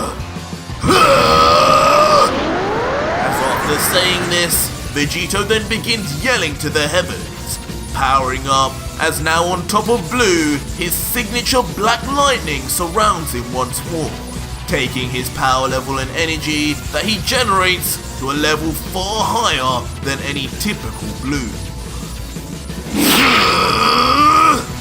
And instantly, grunting hard as he tries to keep control of the immense power he builds within his body, he brings his hands together, one android and one mortal, as he lets out briefly, That's it, boy. Be a tough guy and underestimate me. You'll regret it soon enough. As Jiren, much like how Cell originally did back in Z, does in fact just stand still, watching on in silence, not even attempting to counter it. He could just be, as Vegito says, underestimating him, or he could just be overestimating himself. But soon, as we take a closer look at Jiren, his brows move down as even he begins to detect that this attack may not be harmless as expected, as he thinks, This energy. Since when did Son Goku have an attack like this? Wait, this is Vegeta's move. I remember now. Alright, it's ready. By the time you realize what this is, it'll be too late. Get hit by this and just stay down. Final Flash! Vegito ultimately screams at the top of his lungs the words that we were waiting for, enacting Prince Vegeta's most powerful attack. And in an unbelievable display, the massive beam of energy bursts forth like a demon that had been trapped for millennia, roaring out as now large swarms of black thunder circle it amplifying its ungodly power. And as the name suggests, in a flash, in literal nanoseconds, it is right in front of Jiren's face, as he still stands tall with seemingly absolutely no way to escape its wrath. Now looking like a helpless victim in the way of a speeding bullet train. But only when the beam reaches within touching distance and the flash is so bright that Jiren himself is engulfed in the light, does the Pride Trooper finally make his move. As expected of Vegeta. For the sake of him, I will honor his attack with true power. No more games. And with that, Jiren then momentarily closes his eyes and takes a deep breath in. Before instantly opening them, revealing his shiny Ultra Instinct eyes and his MUI aura surrounding his body also. At with unfathomable speed, he then cocks back his right arm and grips his fist tightly before... Begone with this pitiful excuse for an attack! Immediately, and with a near emotionless look, Ultra Instinct Jiren punches right through Vegito's all-powerful final flash. And from a distance, you see just how easily as Jiren blasts through it like cutting through butter, sending the beam separating into multiple mini blasts that destroy the ground beneath. As Vegito is left looking nothing short of shocked, like he'd seen a ghost, unable to even comprehend the sight of a MUI Jiren, just muttering, "What? You've got to be kidding me! Jiren mastered Ultra Instinct too! He was a monster without it, but now..." But before Vegito could finish his thoughts and calculations on just what kind of power an MUI Jiren would now possess, the newfound speed of the angelic warrior results in Jiren instantly appearing above the shocked Vegito. But in a classic Uno reverse, Vegito someway somehow dodges in the nick of time, yelling back, "Not this time, Jiren!" before then revealing with a smirk his own Ultra Instinct form, tapping into it immediately in response to Jiren, continuing, "Now this is something, and here I thought I was the only mortal who could master this, but you just can't sit still, can you, Jiren? But it looks like you're still a few levels behind me in terms of using it to its full potential." "What? Full potential? What are you even saying, Son Goku?" leaving Jiren now the confused one as he tries to figure out what Vegito could even possibly mean. But almost expecting the reaction, Vegito moves in for the kill instinctively. And with Ultra Instinct countering Ultra Instinct, it lands flush for once on Jiren's cheek this time. Sending Jiren moving slightly, but not too far, while Vegito, interestingly, does not continue to attack, almost in a sign of respect. With a smile on his face finally, and wiping the blood from his mouth this time, Jiren looks to Vegito and says, "Haha, it's been a long time since I felt pain like that. Not since I fought with Son Goku. I guess I can finally confirm that it is you in there, my friend. Just like you two to show me mercy in the midst of battle." I don't know how many times I have to tell you I'm not Son Goku, but whatever floats your boat, as long as it gets you in the mood to fight at your best, then I'm game. You'll make an excellent warm-up for when I find Belmont. Because that is why I'm here. I'm here to kill this universe's god of destruction, and you will not be stopping me, Jiren. Understand? Instantly changing Vegito's tone and shifting the atmosphere as he stares down now coldly at Jiren, who ultimately reciprocates back a serious look, only responding, Kill this universe's god of destruction? I wonder if you will have the heart to do so.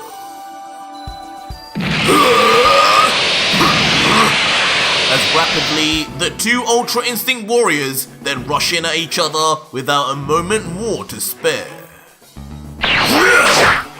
Jiren's first punch though misses by some margin as Vegito provokes him. Not so fast now that I can see where you're coming from, are you? But inside, Vegito realizes, that was pretty close. For someone who's not gone through half the things I have, his speed is ridiculous. But regardless of Vegito's internal thoughts, Jiren carries on his assault, unleashing barrage after barrage of attacks that Vegito, noticeably with struggle on his face, just barely blocks and parries as he's sent flying back on the back foot. Alright, that's enough!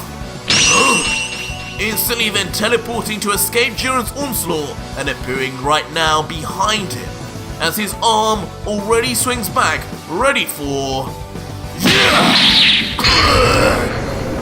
knocking Jiren unusually straight on the back of his head, perhaps in an attempt to knock him out quickly, yelling, Go to sleep already, Baldy!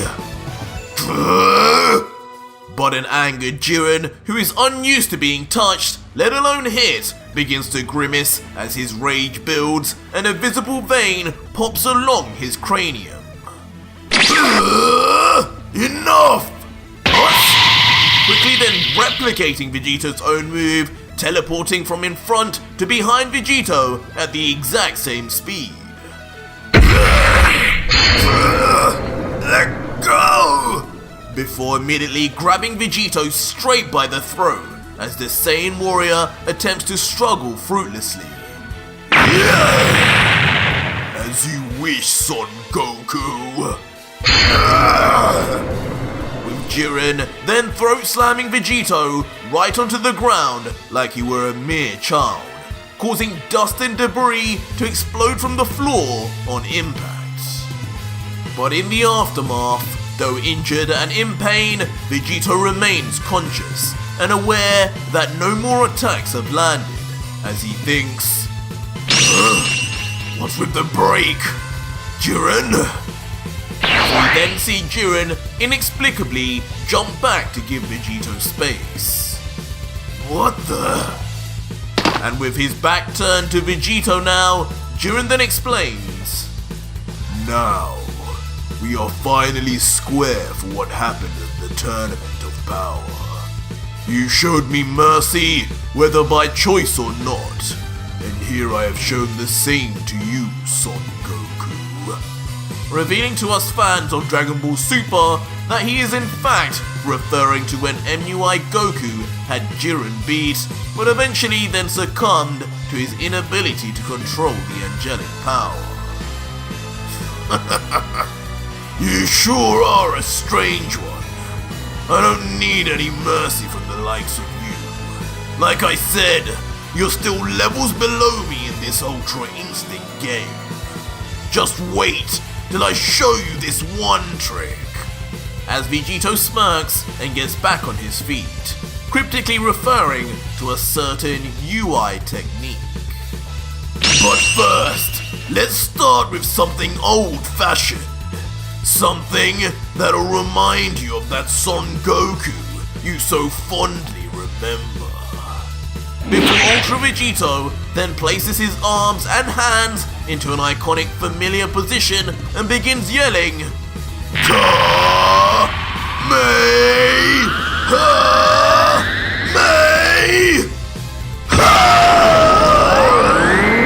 with a frightening roar unleashes one of the only Kamehamehas since the one that initially first killed Beerus, as his entire body this time seems to become one with the beam. And with ridiculous speed, coated once again in lightning as it approaches Jiren, yet again, the face of the Pride Trooper is stale and unmoving, not flustered in the slightest, while in his mastered Ultra Instinct form, just grunting. This one is even weaker than Vegeta's attack. What are you planning, warrior? And just like that, embarrassingly, with just one arm, he knocks away Ultra Vegito's full Kamehameha as if it was just an ordinary ki blast, as it flies into the background and explodes with a vicious impact. But meanwhile, Vegito indeed did seem to plan something, as he suddenly vanishes and reappears with a spinning yellow disc in hand, yelling, "Nice arm! Now try knocking away this! I dare you!" What? Why? Which confuses Jiren as he wonders what the deal is with his request. But Jiren, not being a fool, realizes, wait, I remember that from the tournament. The bald-headed warrior used a move like that. Destructo Disc! But just as Vegito emphatically throws Krillin's signature move towards Jiren, the Pride Trooper this time escapes just in time, not taking the chance of knocking the deadly rotating blade away. But just as fast, Jiren appears back in the same spot, surprising Vegito, but not for the reasons we'd expect, as Vegito comments, "Huh? What's with that smile? Why is he..." As we soon see, draped across Jiren's face is an out-of-character smirk, as if he now is planning something out of the ordinary, commenting, I think that was enough of a warm-up. I'm keen to see what these further levels of Ultra Instinct are, so allow me to step it up one more level myself." As suddenly and without warning, Jiren begins powering up even in his Ultra Instinct state, as he soon becomes surrounded in a white lightning, and MUI aura itself begins to pour out of his body and expand. And as how some may have expected, in the aftermath, Jiren shockingly appears in the middle of his very own giant version of himself, created solely by his MUI aura, showing the exact same abilities and capabilities that Ultra Vegito had showed before him. What? No way! Jiren! You can do this too! Leaving the now dwarfed Vegito for once to feel the same feeling of shock and awe all his victims had felt from seeing the same form. And just like his victims, Vegito too, while looking up, suddenly finds himself covered in an ominous darkness as he just mutters, "Oh no! Well, this could be a problem." As when we zoom out, we see the gigantic Jiren raise his left foot, ready to stomp out Ultra Vegito into a bloody mess, just as Vegito had done to Tomoe before him. Jiren, stop! Just kidding. But just as Jiren's giant foot comes within touching distance of Ultra Vegito, an equally large arm comes from out of nowhere to stop things in their tracks. Son Goku, so you too have reached this level. Leaving Jiren bewildered as he sees firsthand from above exactly what Vegito has done. As Vegito with a grin finally lets out, "You didn't really think you did something there, did you? Whatever you can do, Jiren, I can do better." As soon, we are treated to a full-page image of Vegito and Jiren now up in the sky, facing one another, as their giant apparition forms replicate them as if harboring a vendetta all of their own. Well, Jiren, you never fail to surprise me. It took training directly with a second angel and the threat of my planet's extinction to even gain this ability. But I'm guessing you got this just by training yourself, huh? To which Jiren responds, You'd be surprised how far one can go after mentally battling Son Goku over 100,000 times, reliving the Tournament of Power non-stop. It was only a matter of time before I too gained this mysterious power, and I'm glad it's finally being put to use, even if, under the worst of circumstances, God Killer.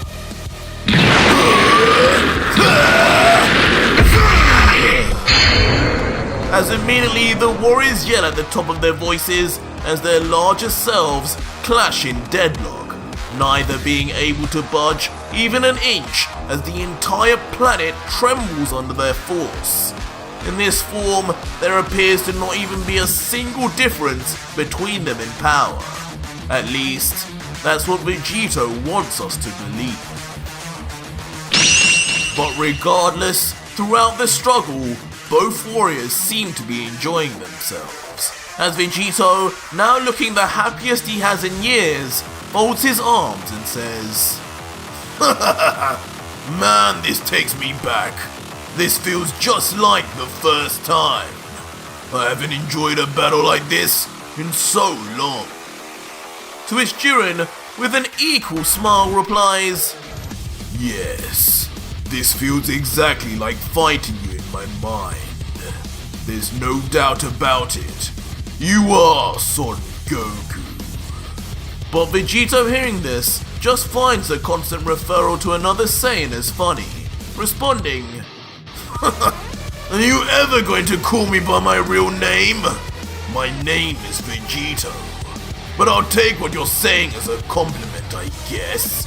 But you know, as fun as this is, we can't keep this going any longer. I'm here on a mission. Now tell me, friend, where is this universe's god of destruction? Where is Belmod? But a strange look then comes across Jiren's face, almost as if he's struggling to contain his laughter as he replies, The god of destruction of this universe, you say? Suddenly then clicking his fingers and continuing, The god of destruction of Universe 11 is me, God Killer Vegito. And just like that, at a flick of his fingers, Jiren appears, draped in the garbs of the destroyers. It seems after Margarita's request last chapter, Jiren did indeed accept the offer of becoming the next god of destruction, all for the sake of battling Ultra Vegito at his very best. What? Jiren! No, you didn't! Leaving Ultra Vegito now with his mouth and eyes wide open and with an inner turmoil and decision to make on what he should do to his once respected friend, now turned into the very thing he seeks to destroy. And if you made it to the end and want more, leave me a hashtag manga letter and watch it for free right now on mangaletter.com. Just use the links in the pinned comment and description, enter your name and email, and you will receive a special link to never before seen manga seconds later. Make sure to check your spam or junk folder if you can't see it, and use an active email, as emails which are not your main will automatically be removed.